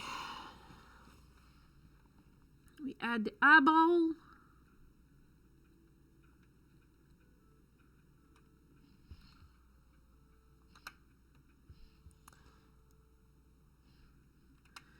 We want a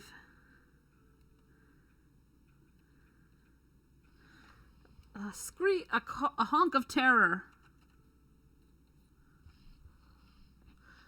A honk of holy fuck.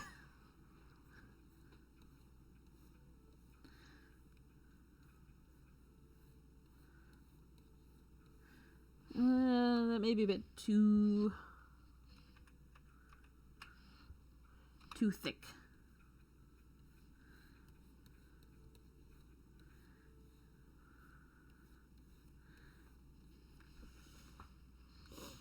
Then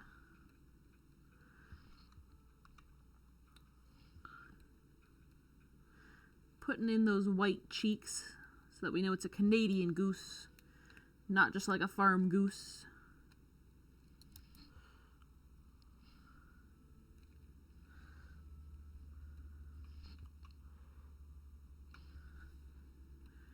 Maybe, yeah, some little feathers right here.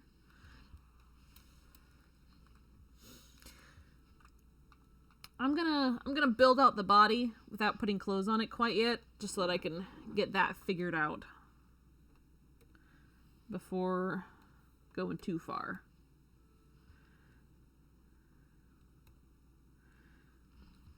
Looking it over, I think that goose head's maybe a little too big. As much as I appreciate... Oh, Control Z.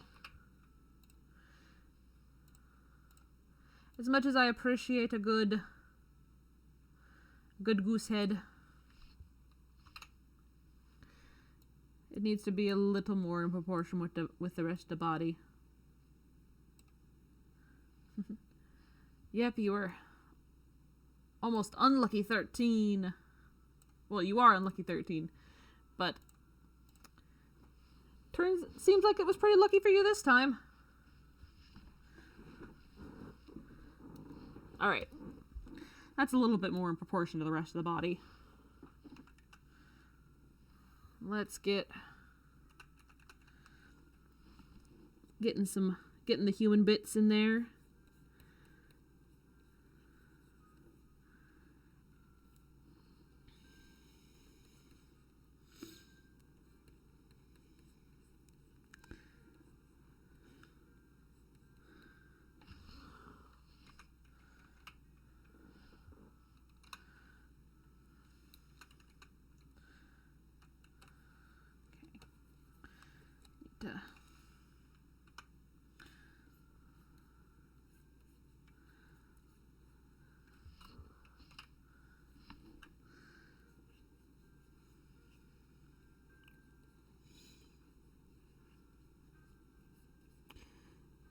we want these feet to be like really kind of turned in on themselves and freaking out.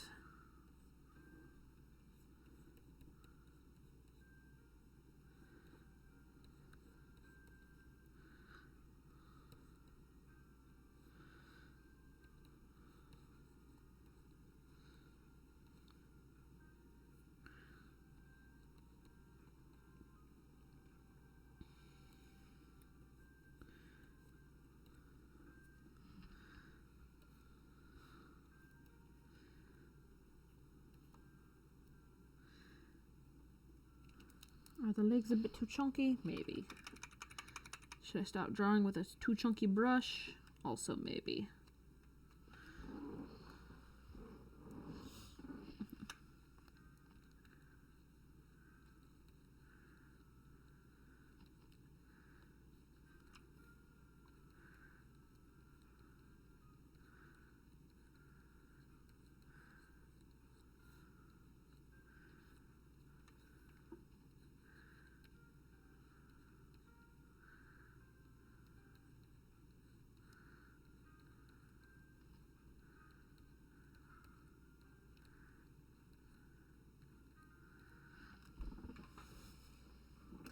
Okay, I think that's a little bit better fleshing out body-wise.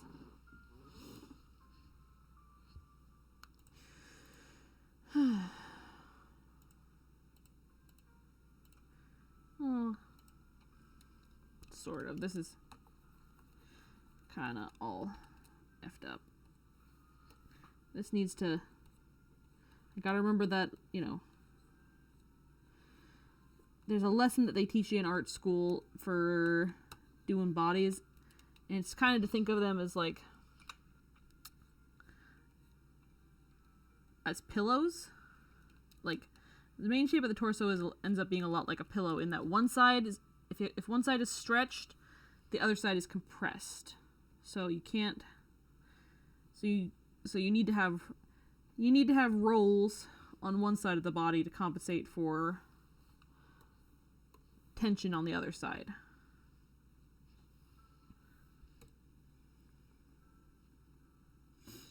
Okay, now here comes the tricky figuring out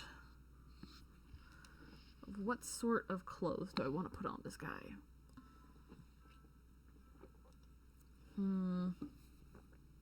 Yeah, sack test. That's what it's called.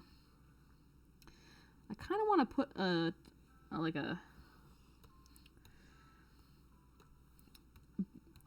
office casual on him. Mostly because I want to draw a tie going out that way. So yeah, I think he's going to be office casual.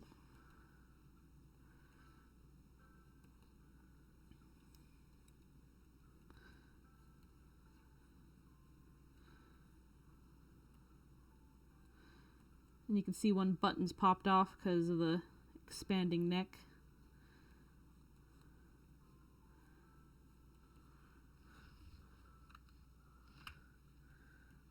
While this poor tie is hanging on for its life.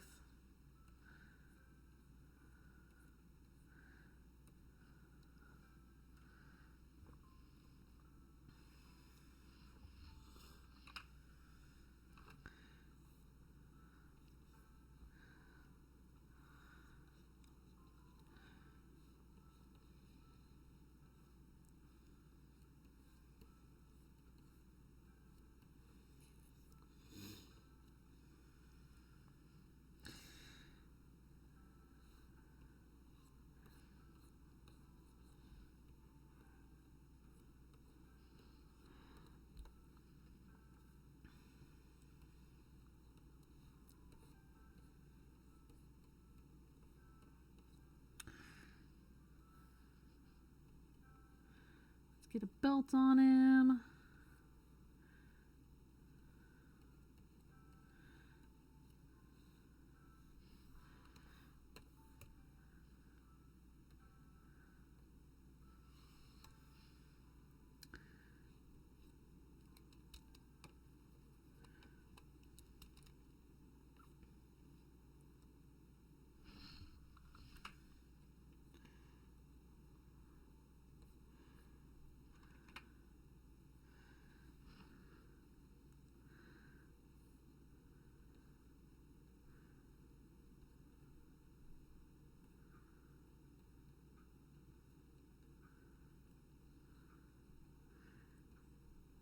Have some little like rolled up sleeves here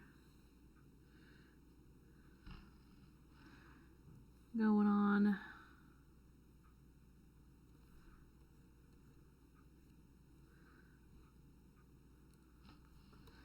Let's draw some hands as well.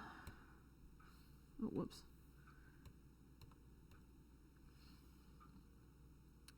Before they get lost in any sort of clutter.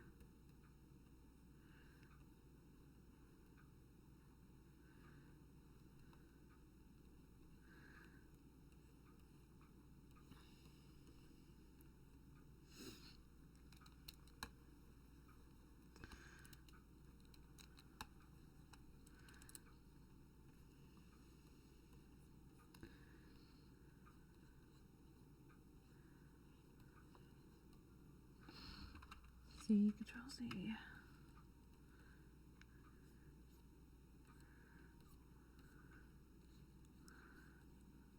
Get some fingers in. Nice and dramatic.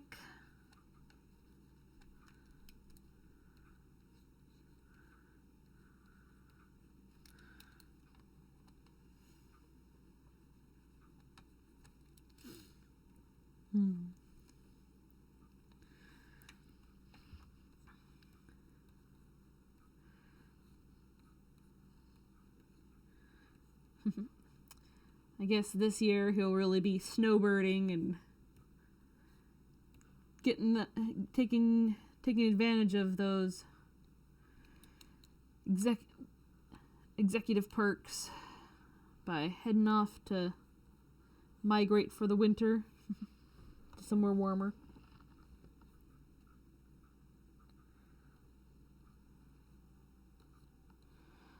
So the question is, does the transformation like continue until he's fully a goose, or does he just get stuck with goose head?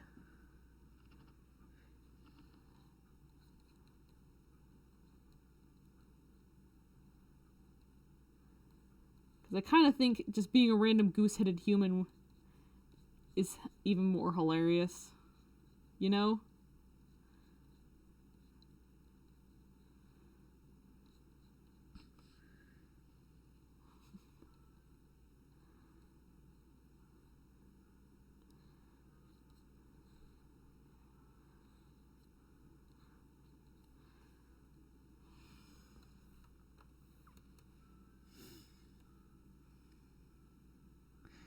Okay, the hands aren't great, but I'll fix them up in post.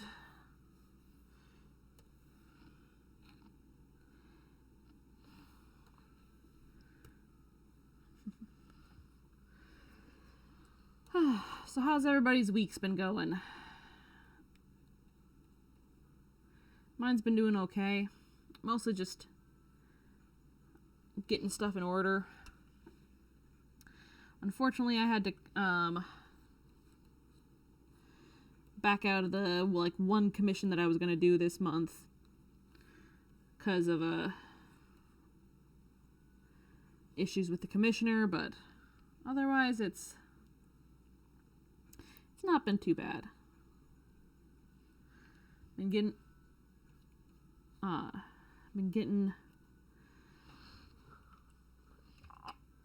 I said I was going to do some more of my own artwork. I took a little bit of time, mostly just to chill, because I do have a little bit of art that I've already got done. That's personal art, but I also just needed a minute of chill time. You know? Okay, feeling really great after I realized I could roll something beneath my desk to help my blood pressure. Nice! It's always good to it's always nice when you can find something that actually helps relieve a issue that you're having. Like with your blood pressure stuff, I would love to find some things that help me with I need to get one of those little rollers for my feet, specifically to help deal with some, what's it called? plantar fasciitis, I think is what it's called. The one where your in between leg muscles hurt. Yeah, plantar fasciitis. That's the name. Sucky and annoying, but not horrible with me, you know? But it's just enough of an inconvenience throughout my life that I'm like, okay, should figure out something to fix this. Anywho, looking back at this, here is our lovely goose man. I don't know how Rio got so big. Rio, you're taking up most of the page. But what do you think? 800% power? Is this what you're thinking?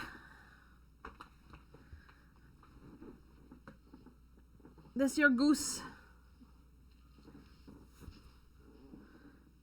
Putting the big in big cat? Yeah. Glad you enjoy it. Let me go ahead and put your name on it. I always say 800%, but you're 8,000% power. I have trouble reading 0 sometimes. I got some new shoes to wear inside, and I'm trying to get new shoes for work, but the ones I tried, it could be just that your work floors suck. Sometimes it is all just in the surface that you're standing on, or we're sitting on. 8K. That makes sense. Alright.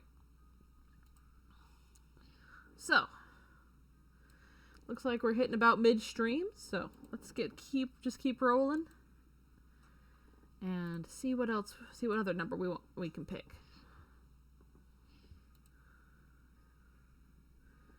They are good at camouflaging. Like, every time at work when I have to, like, write down a number that's over 3 zeros. Oh, hey! Number 1 got picked. It's over 3 zeros. I always have to, like, count each one before writing them down, so I know I have the right amount. But yeah, looks like we have whoever was the quickest on the draw here for getting their request in is gonna get their request done.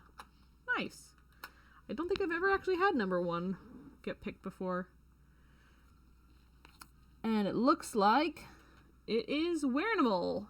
Awesome. They are gonna get they want my human transforming into a sheep after complaining that they were cold. Alright. Let me just pull up our human reference.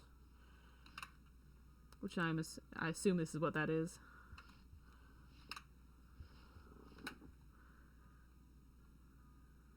Yep. I recognize this lovely, lovely person. This lovely human form. So let's get Callie drawn. Becoming sheep.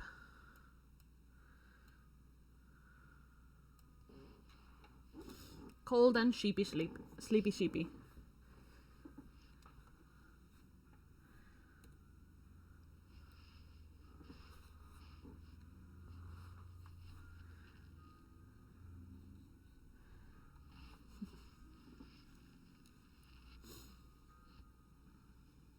Let's see about... So she's wearing sort of a midriff. I definitely want to have wool coming out of that midriff. I think it would look really good. Hey, Obo. Back again, Avery. We're drawing some sheep. More specifically, we're drawing Wearnimals, OC Callie, getting turned into a sheep after complaining that they're cold.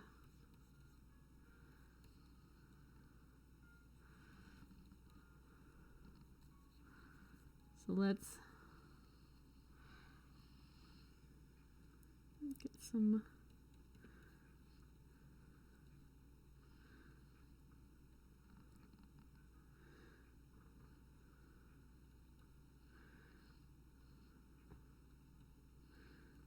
Get some form going on under here. Zoom in a bit.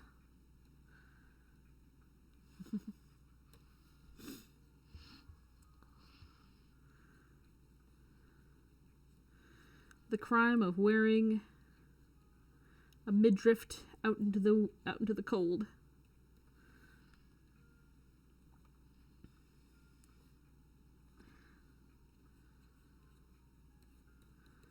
Kind of want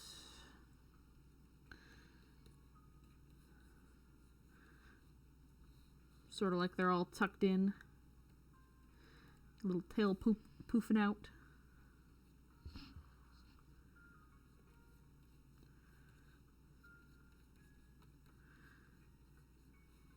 Getting some nice fluffy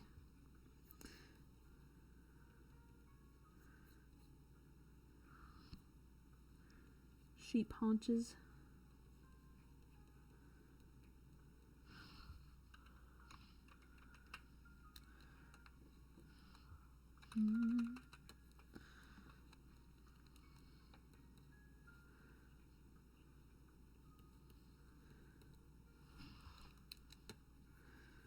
How do sheep legs look?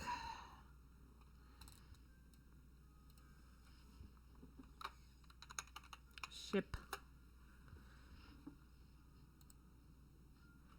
Shippity ship. Okie doke. Compared to, like, say, horses or deer, they've definitely got more of a stocky hoof.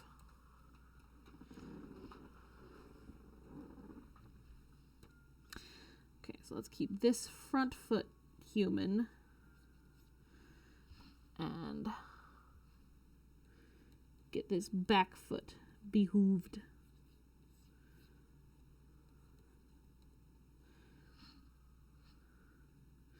Maybe not that hooved. We've got like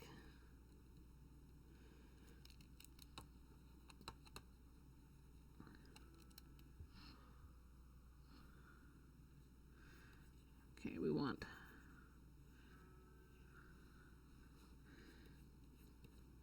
more of a curve, I think. Yeah, there we go.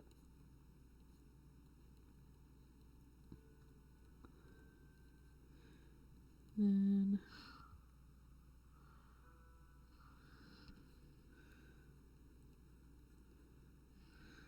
like that.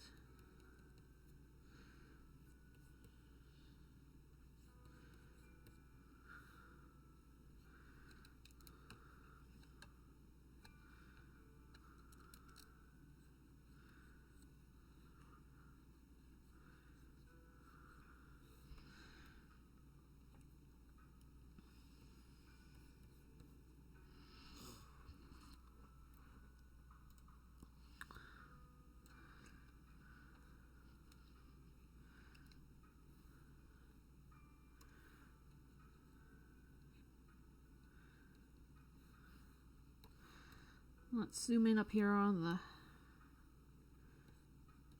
face area. Have her all sort of like tucked in and huddled up, I think.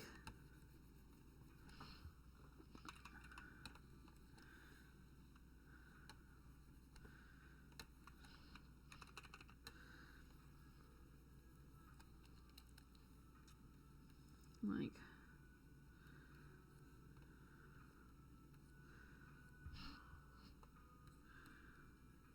yeah, that's probably not.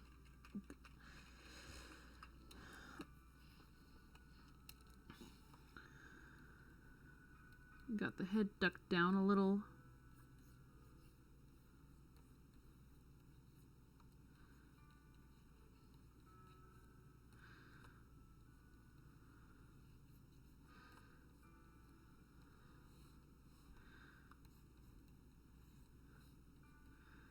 And these arms up. Hands here.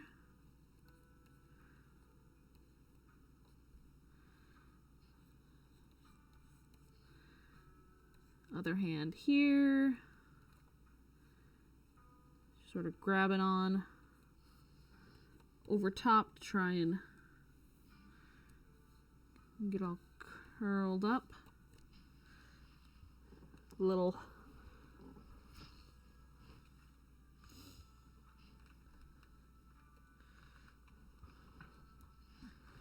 Alright, let's work on some head and face detail.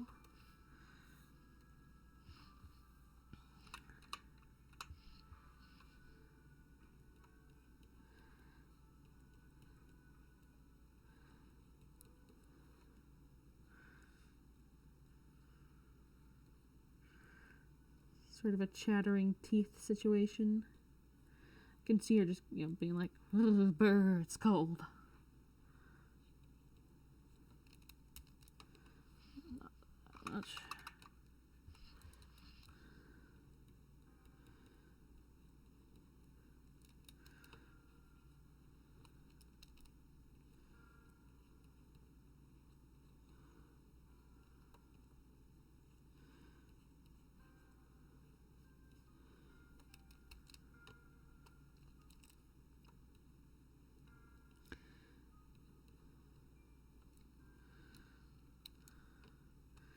Maybe not as mad, but like,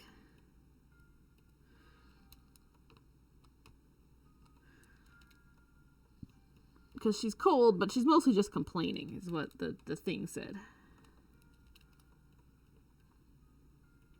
So, not mad about it, but like,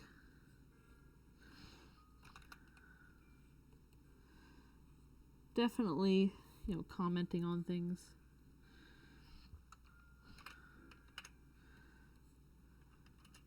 Too sharp of a chin.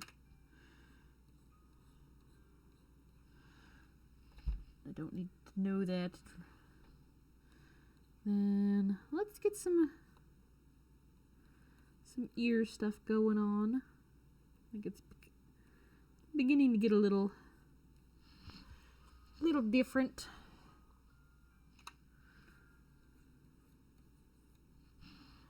And let's get her hair going.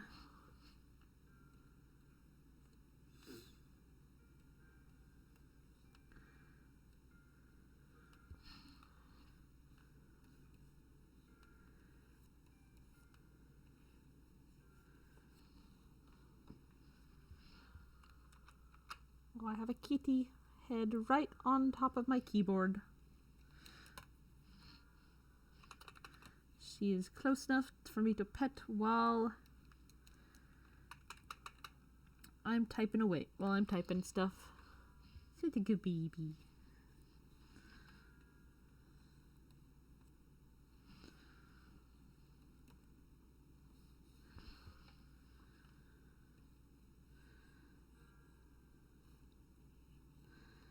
Go ahead, continue with this hair.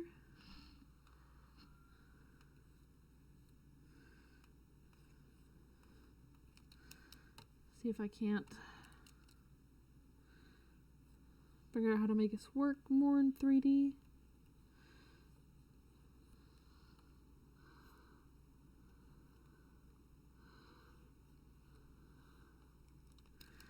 Each piece of art is a new puzzle.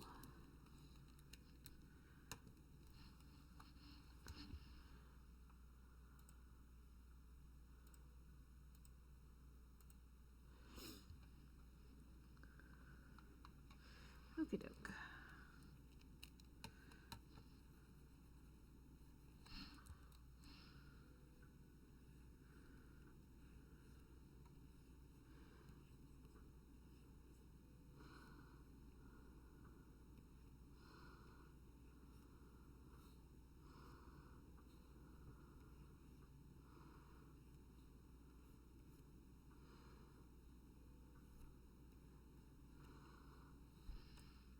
Okay.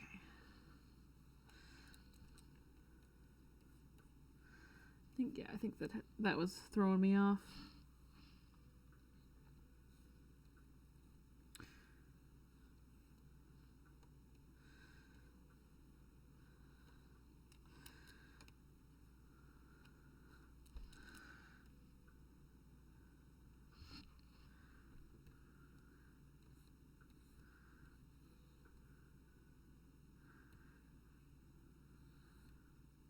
her, get the rest of this hoodie up around her shoulders so we can show she's very chilly.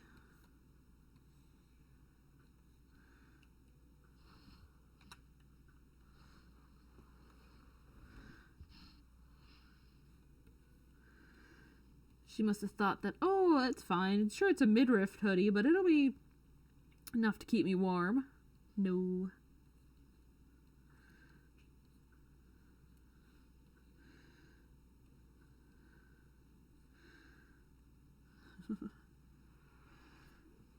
Hey, Mr. Spiffy. We're doing some sheep time. Wearable got picked, and he has his character turn into a sheep after complaining about being too cold. So a very fun little prompt.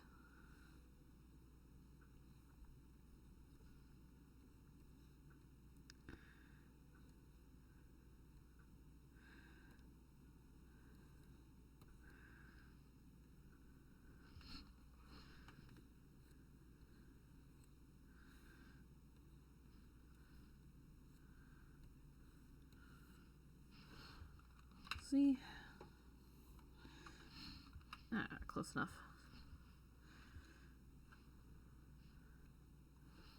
Alright, let's get some wool going on. Give her a belly button. And then get some wool creeping up.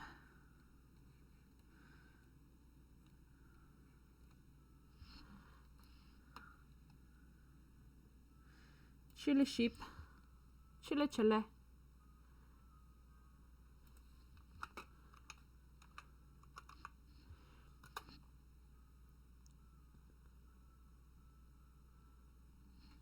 Get a little cute little docked tail. Oops. Too large.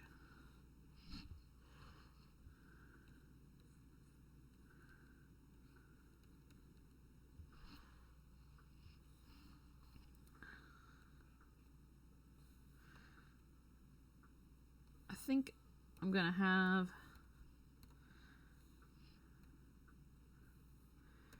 one side of this pair of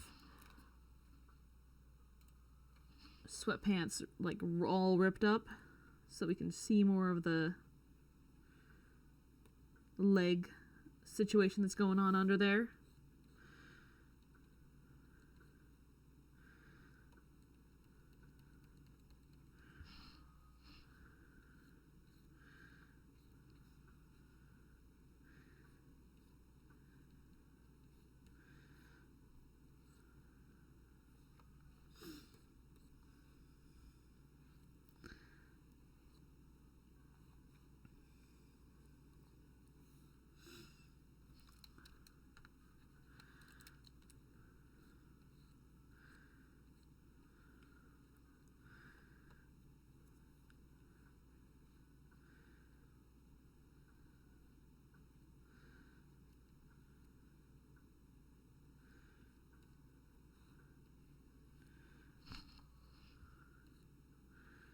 And we got some nice full leg over here, whereas this is all fun, springy, soft wool.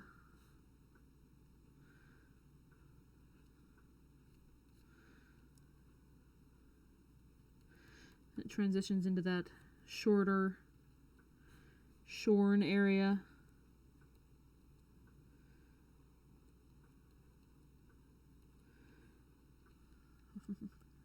Hey, Wernimal. Good to see you. You showed up just in time. I've got you a chilly sheep. Working on your image.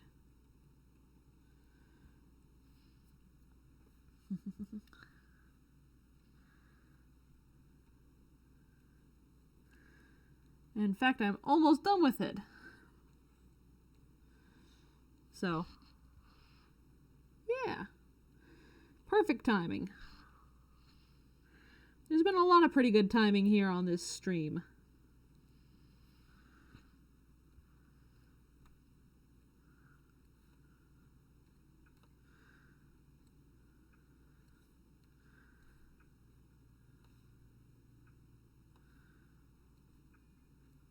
Alrighty.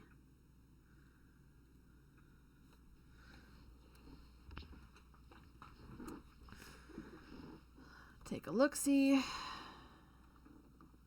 Okay. Not bad. I do think I need to fix up a little bit here and there, but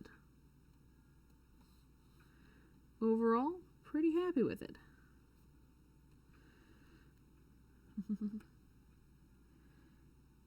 Hello, Zimian Art. Nice to see you chatting for the first time.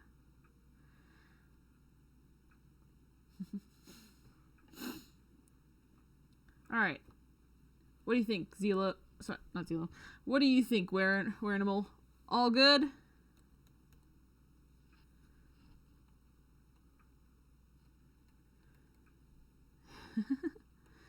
Sorry, I saw the name and said the wrong one. Awesome.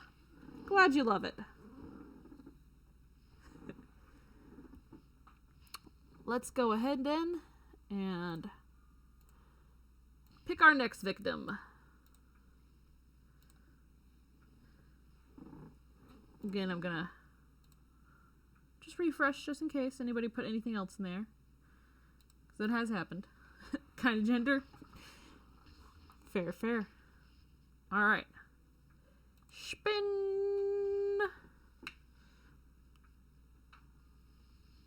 Spinny, spinny, spinny, spinny, spinny. Okay, and 14. Who is lucky number 14?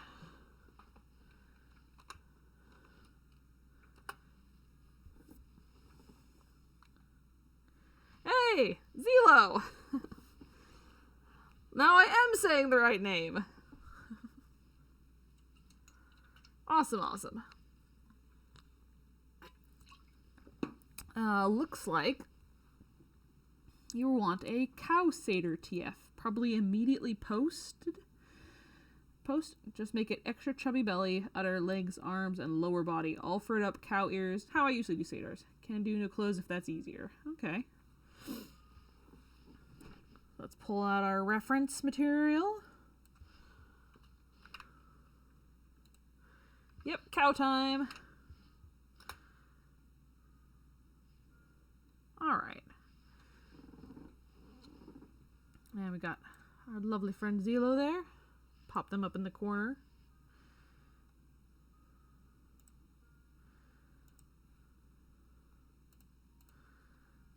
And then... yes, you can tell how things slowly devolved into getting bigger and bigger. I'm gonna make Rio's thing larger. Rio's thing smaller though, because it's bugging me. I don't know why I went so big. Okay, better.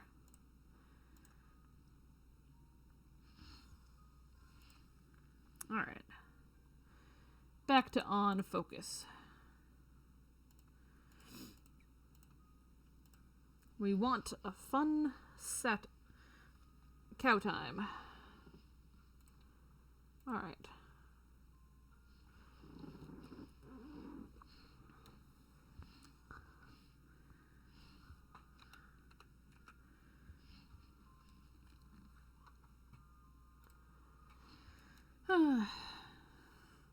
Fun fact.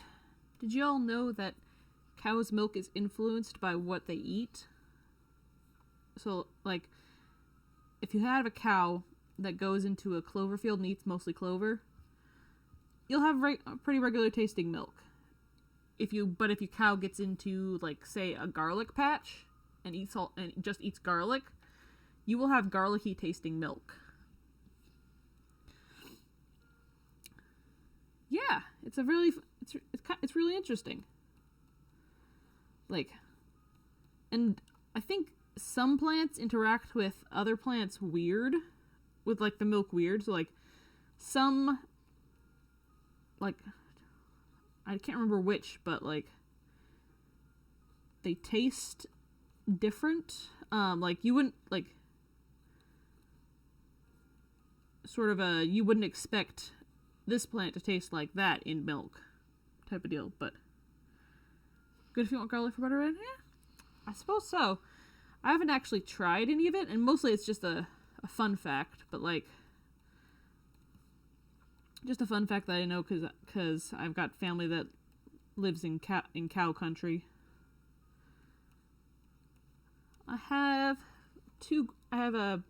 Both my grandparents live in the same small town in eastern Washington. And my parents were like childhood sweethearts. So they both live in this cute little farm. Well, I say cute, but it's not like quaint. It's eastern Washington, so it's very dry. But it's still a fun little farming town.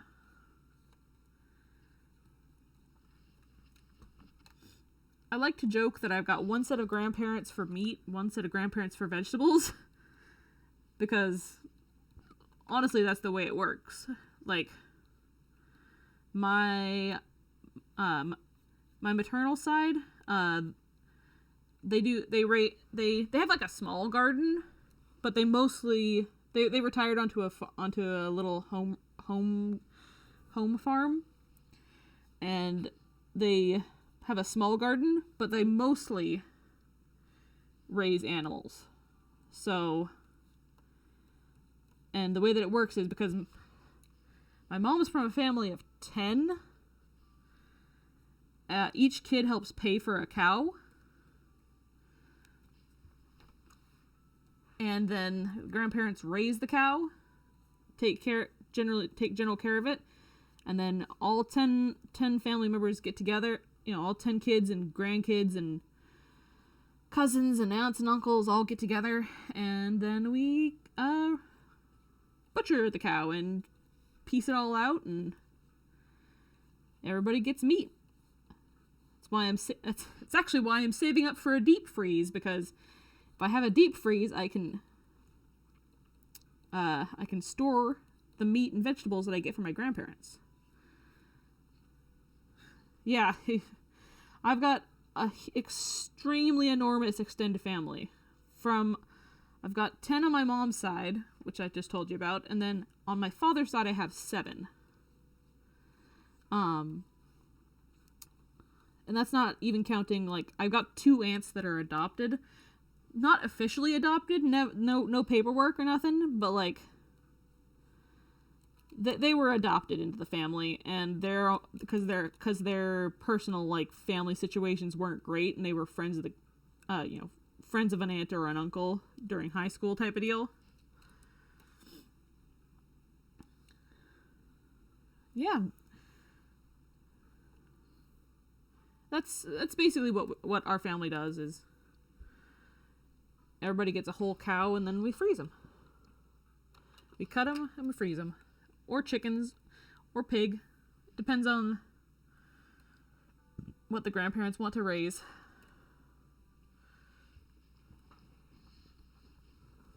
I don't think they've done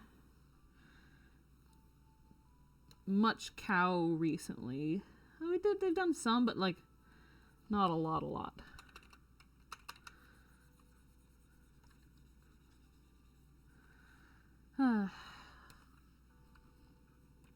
And then, like I said, my other set of grandparents, which on my father's side, they were, so like my grandpa over there on that side, he worked for the State Department doing soil erosion stuff and other like farm science to get out of going to Vietnam. Like he was a conscientious objector type of deal. So he had to work for the government in order to avoid the draft. But because of that, he essentially became a hobby orchardist. Like he would grab he would get a tree sapling just because he found it neat and he would plant it, and so he's got a decent sized orchard, and on his like 3 acres or so. But yeah, he knows all the stuff about fruit and veg. Sorry, I'm gonna look up some cow stuff so I can get a reference on udders. Because it said you did want udders. So, okay.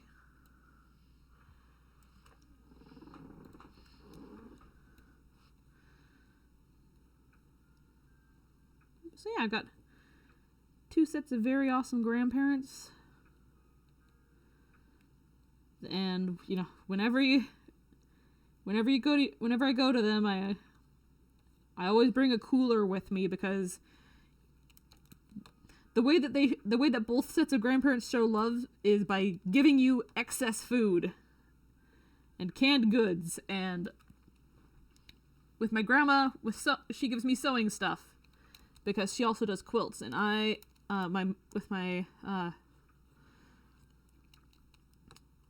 my father's side, she does quilts. Oh yeah.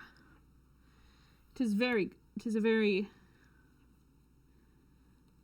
good. I actually need to go back and visit my grandparents soon, mostly because they're getting pretty up there. I mean, I'm 30. I just turned 30 this year, and I'm a grandchild. So, and I'm not even like I'm the oldest grandchild on my father's side, but like the middle grandchild on my mother's side. One of the middle grandchilds on my mother's side. So they're getting up there in years. It's time to go visit and check in on stuff.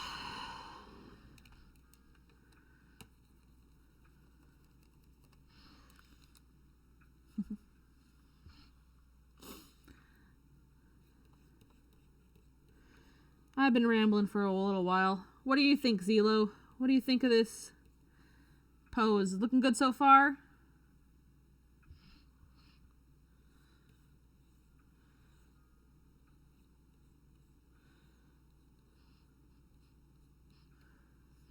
Awesome.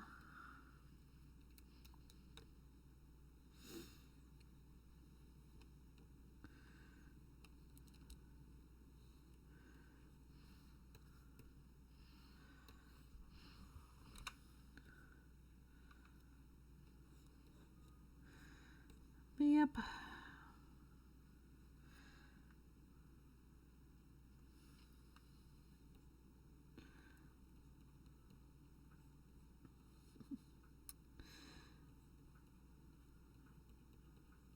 One of the other sort of silly things I learned from my grandpa is if you're planning on eating an animal, you never name it. Like, you can have some silly names for them, like, oh, come on, pork chop, or, you know, come on, or time for food, T-bone. But, like, if you actually name the animal, you can't eat them.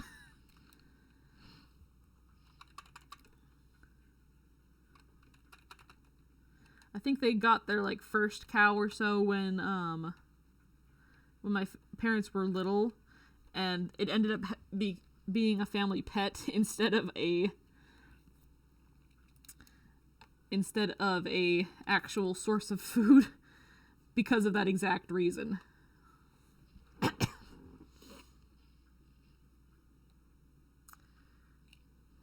So, yep.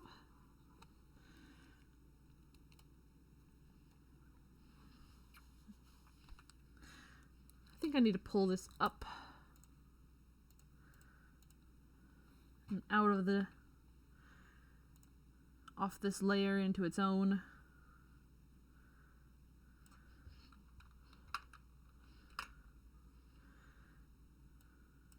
Oops, which one? See.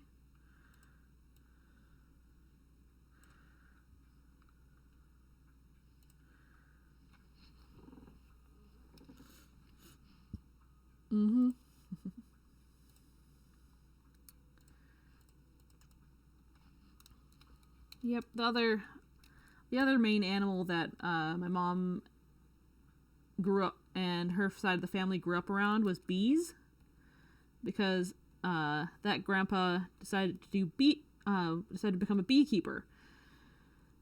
Beekeeping is real important on that side of the state for growing various crops.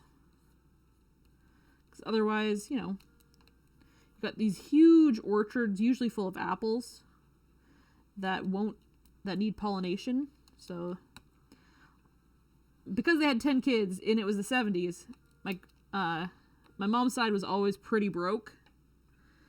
And so a lot of the times they ended up getting food via a sort of barter system where Grandpa would be like, okay, look, I'll bring my bees over to your field. You just have to let my family glean the fields and take some of the excess apples that the harvesters won't get. So my mom grew up picking a lot of apples and a lot of other fruit and veg from the various farms that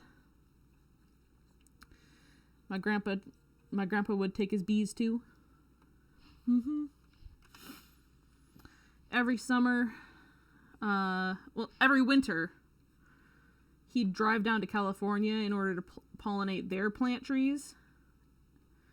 So my grandma would be all alone with 10 kids during the winter. That was not a fun arrangement. But it kept him alive. Okay. And then what else?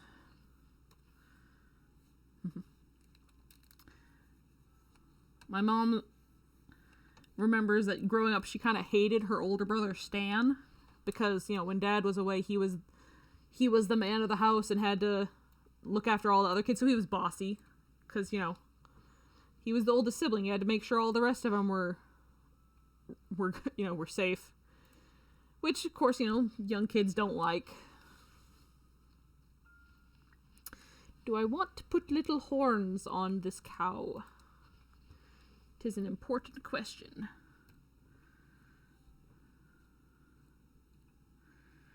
But sorry, continuing the story about Stan. He was oftentimes the butt of the pranks that happened because of that. Namely, there's this time that Mom remembers that they got a bunch of fish. I don't know exactly where, but they bartered and traded away for a bunch of fish that needed canned and preserved. And so they spent a whole lot of time cutting up those fish and getting them preserved. And her second oldest brother, Glenn, decided that the best way to get back at Stan would be to stand on the rooftop of the little warehouse that they were working in.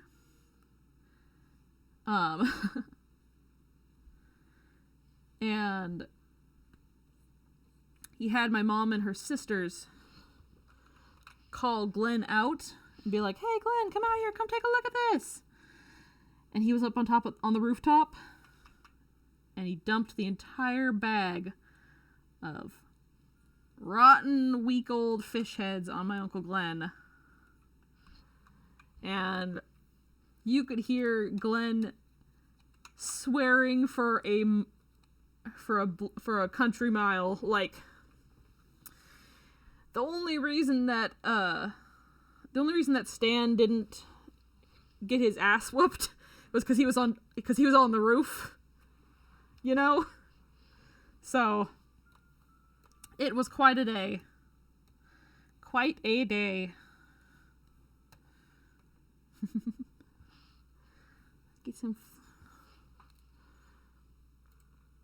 Get some cute little cow ears. Oop.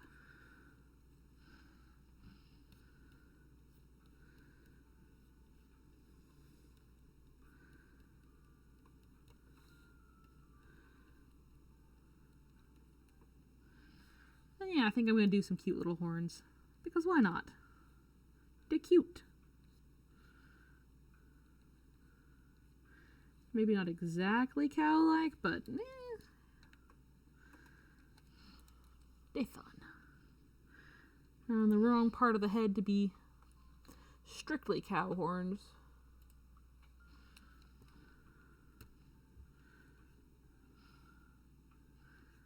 Thanks, I'm glad you like them.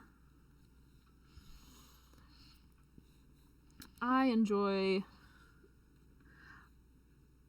like, anthros are fun, but honestly, I love me a good human-animal mix with distinct parts, like mermaids, satyrs, centaurs.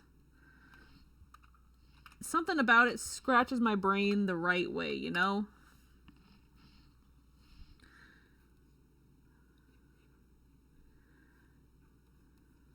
Maybe it's just because I'm a sucker for human faces, but yeah, I like me a good human-animal hybrid. In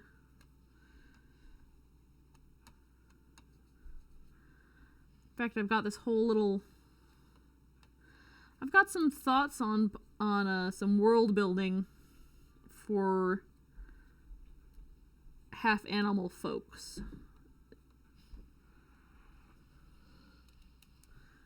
Yep.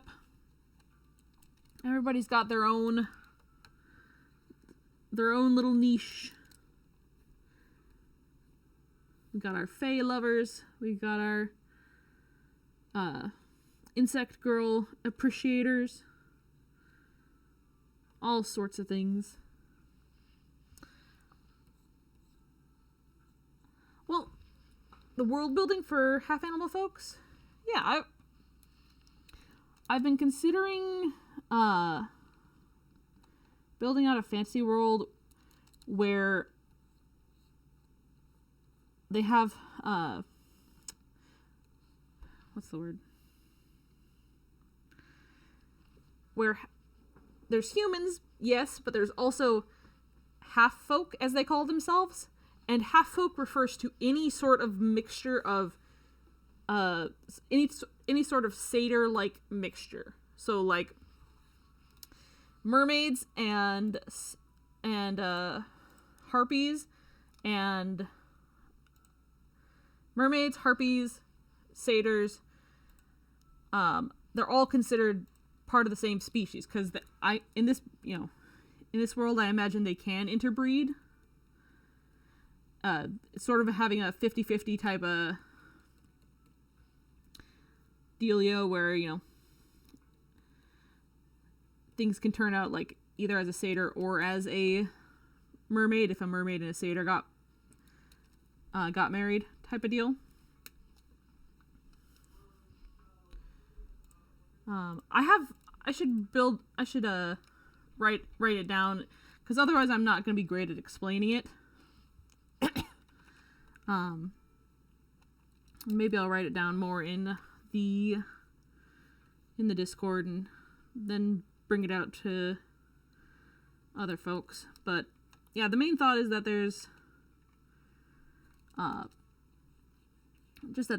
fantasy world where I've seen some of Sweet Tooth and I actually really don't like it. I don't know why. Maybe it was just the wrong thing at the wrong time. But like I tried to start watching it during the pandemic and that kind of fucked my brain up. So I don't know. The vibes were off and I got to see the ending a bit because my sister was watching it. I don't know. I was not super. I like the design. Like, got some cute hybrids. I like that, but just the storyline did not meld with me very well. So. Okay. Now, we've got about 15 more minutes.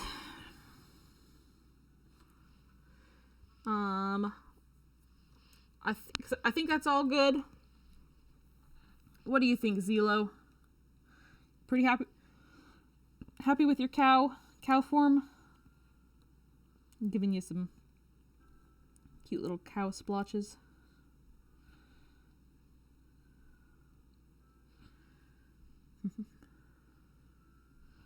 Thanks. Glad you like it.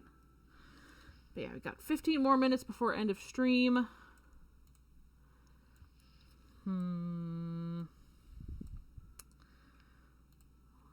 I think I might just barely be able to do one more. I'm gonna roll the wheel. If it picks something too complicated, I'm really sorry, but I probably won't finish it before the end of stream, but I'll get it started.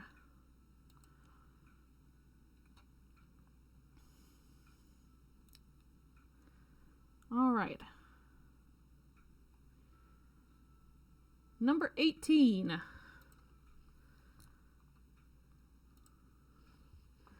Let's see what we have.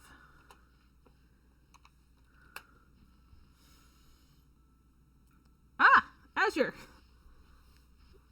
Looks like you got picked, and we want a Galarian Ponyta TFTG, about 80% changed. We ended up with a lot of hooves.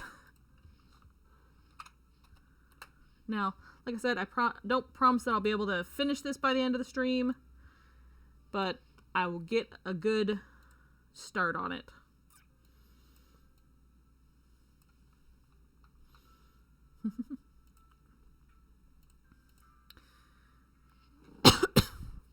Oops, sorry. Didn't mean to cough right in the mic. I probably should take a sip of my juice because throat's getting a little dry.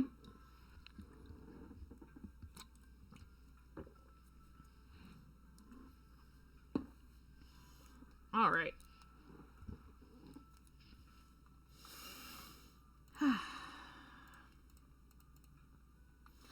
Let us whip out a base layer sketch so that we can, because we got 10 minutes.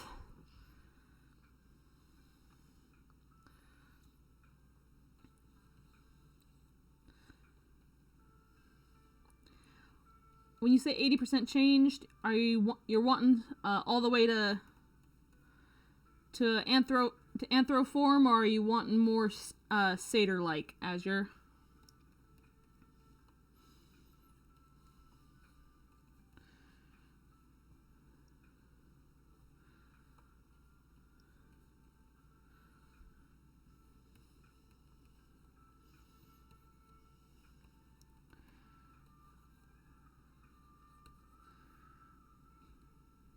Thinking feral. Okay. Then let's go with that.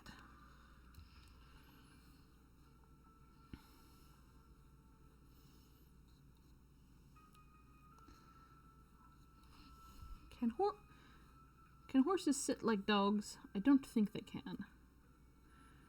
But let's pull up a Galarian Ponyta.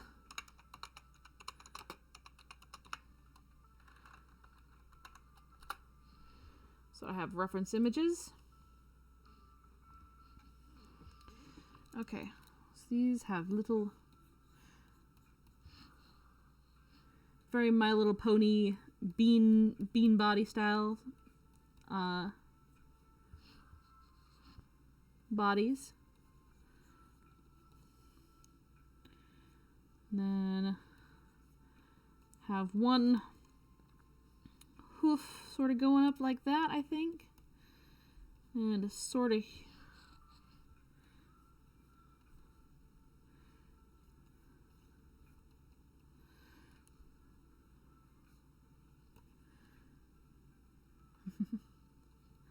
I can't imagine it's very comfortable for them either. No, it's probably a very awkward pose. Whoops. Alright. It's at about 80% now.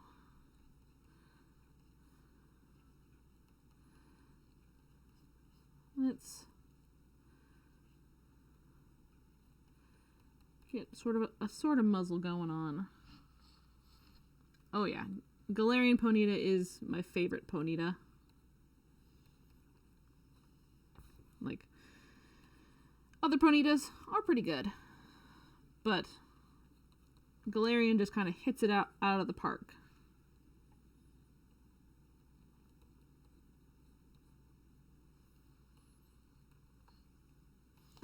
Ooh, that is a rough sketch, but we're working with it.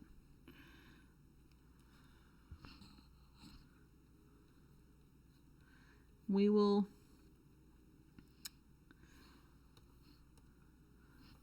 gotta focus in and work fast.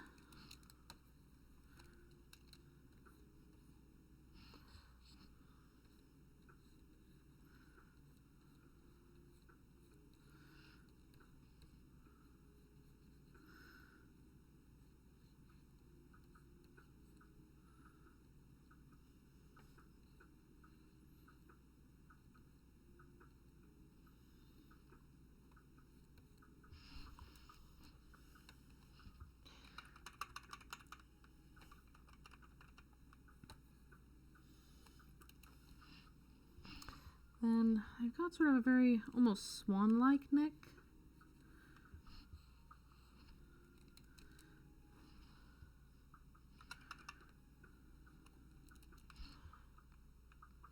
We want that smaller and cuter.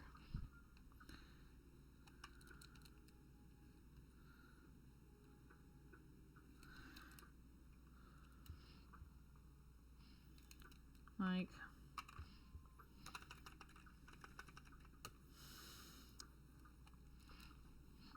okay, here's the neck.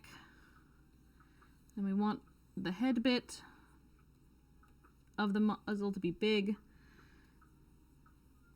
and the muzzle bit to be pretty small. We want that cute little dip. It's sort of like an Arabian horse.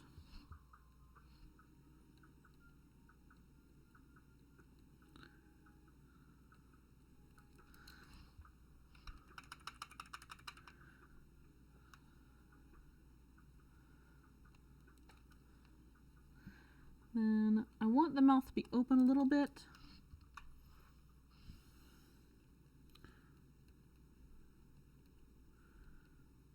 So let's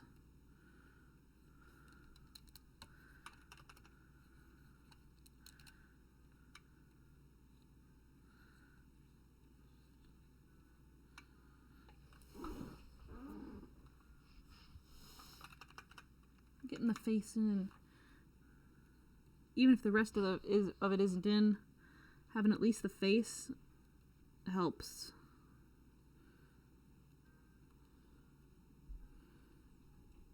And they got some big old eyes.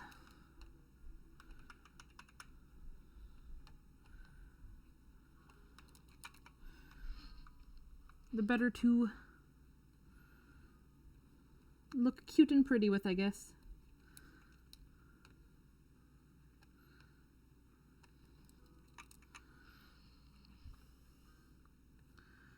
And let's get a horn in and get this ear situation kind of going. They've got ears like Vulpixes have ears, which is kind of funky when you think about it. Vulpix has this same sort of like honkin' triangle ear situation going.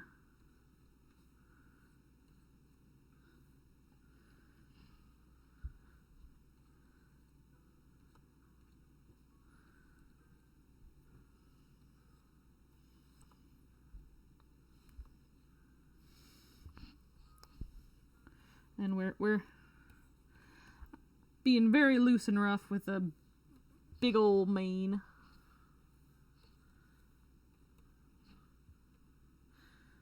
Gonna put some like ripped cloth over top of you, I think. And then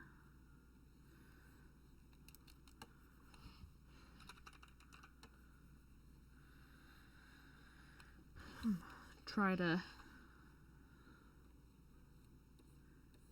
get a hoof going.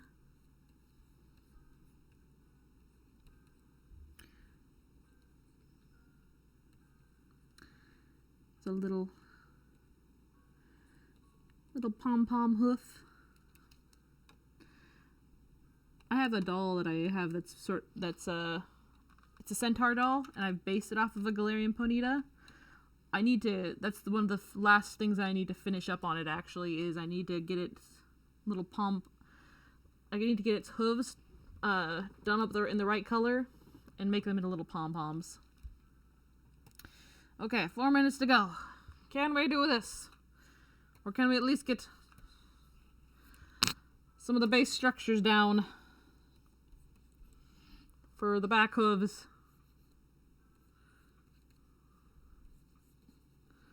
Poof, poof, poof, poof.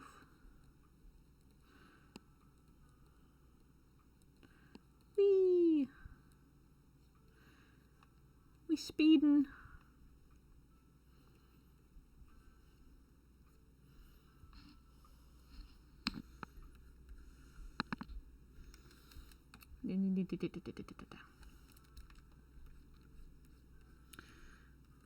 Galarian Ponyta's almost got kind of like a dog body. Let's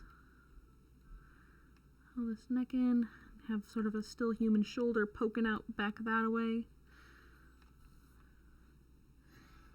Glad you like it, Zelo. Not bad for doing it in the last 15 minutes of stream.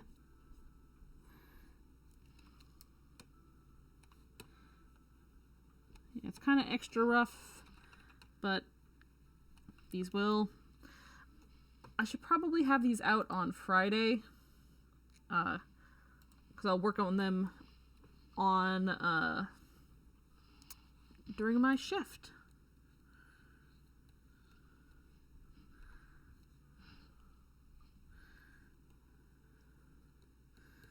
So, yeah. Cotton candy time.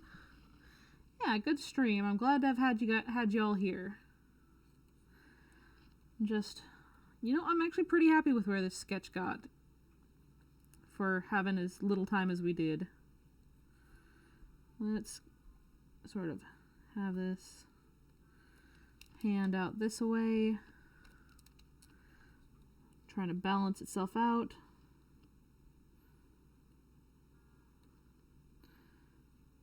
As the rest of the body it's probably more like 90% Ponyta versus 80% Azure, so sorry about that, but overall I think it's pretty nice. I think she's very pretty.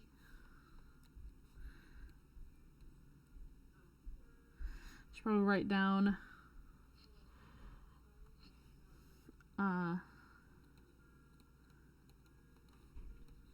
Ponyta so that I can work on it later. And we want to be TFTG. Do Galarian Ponytas have like a gender difference in Pokemon, or are they all the same?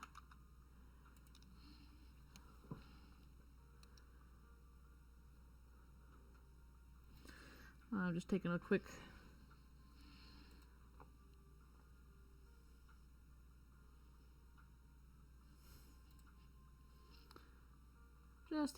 look.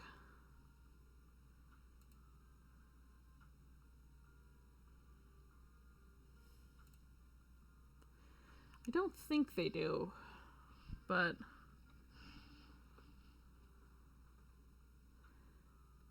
if they did, it'd be one of the things I do respect about Pokemon is how they have gender differences in Pokemon, but most of them are so goddamn slight that you couldn't even really tell unless you actually look at the creature. Sort of like real animals, which that makes me happy, It makes me happy that the fictional biology of this mirrors real world biology.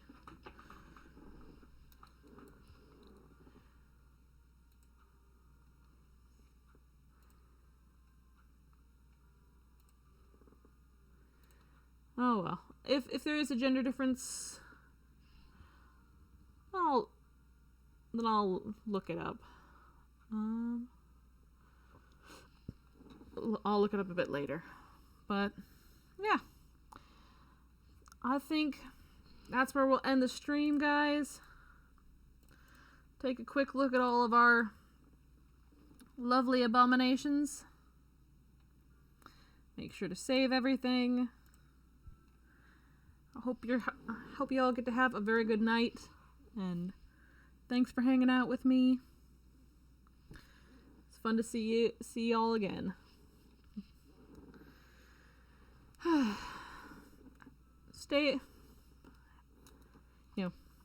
hope you have a good rest of your week, and we'll chat later. Thanks for hanging out with me.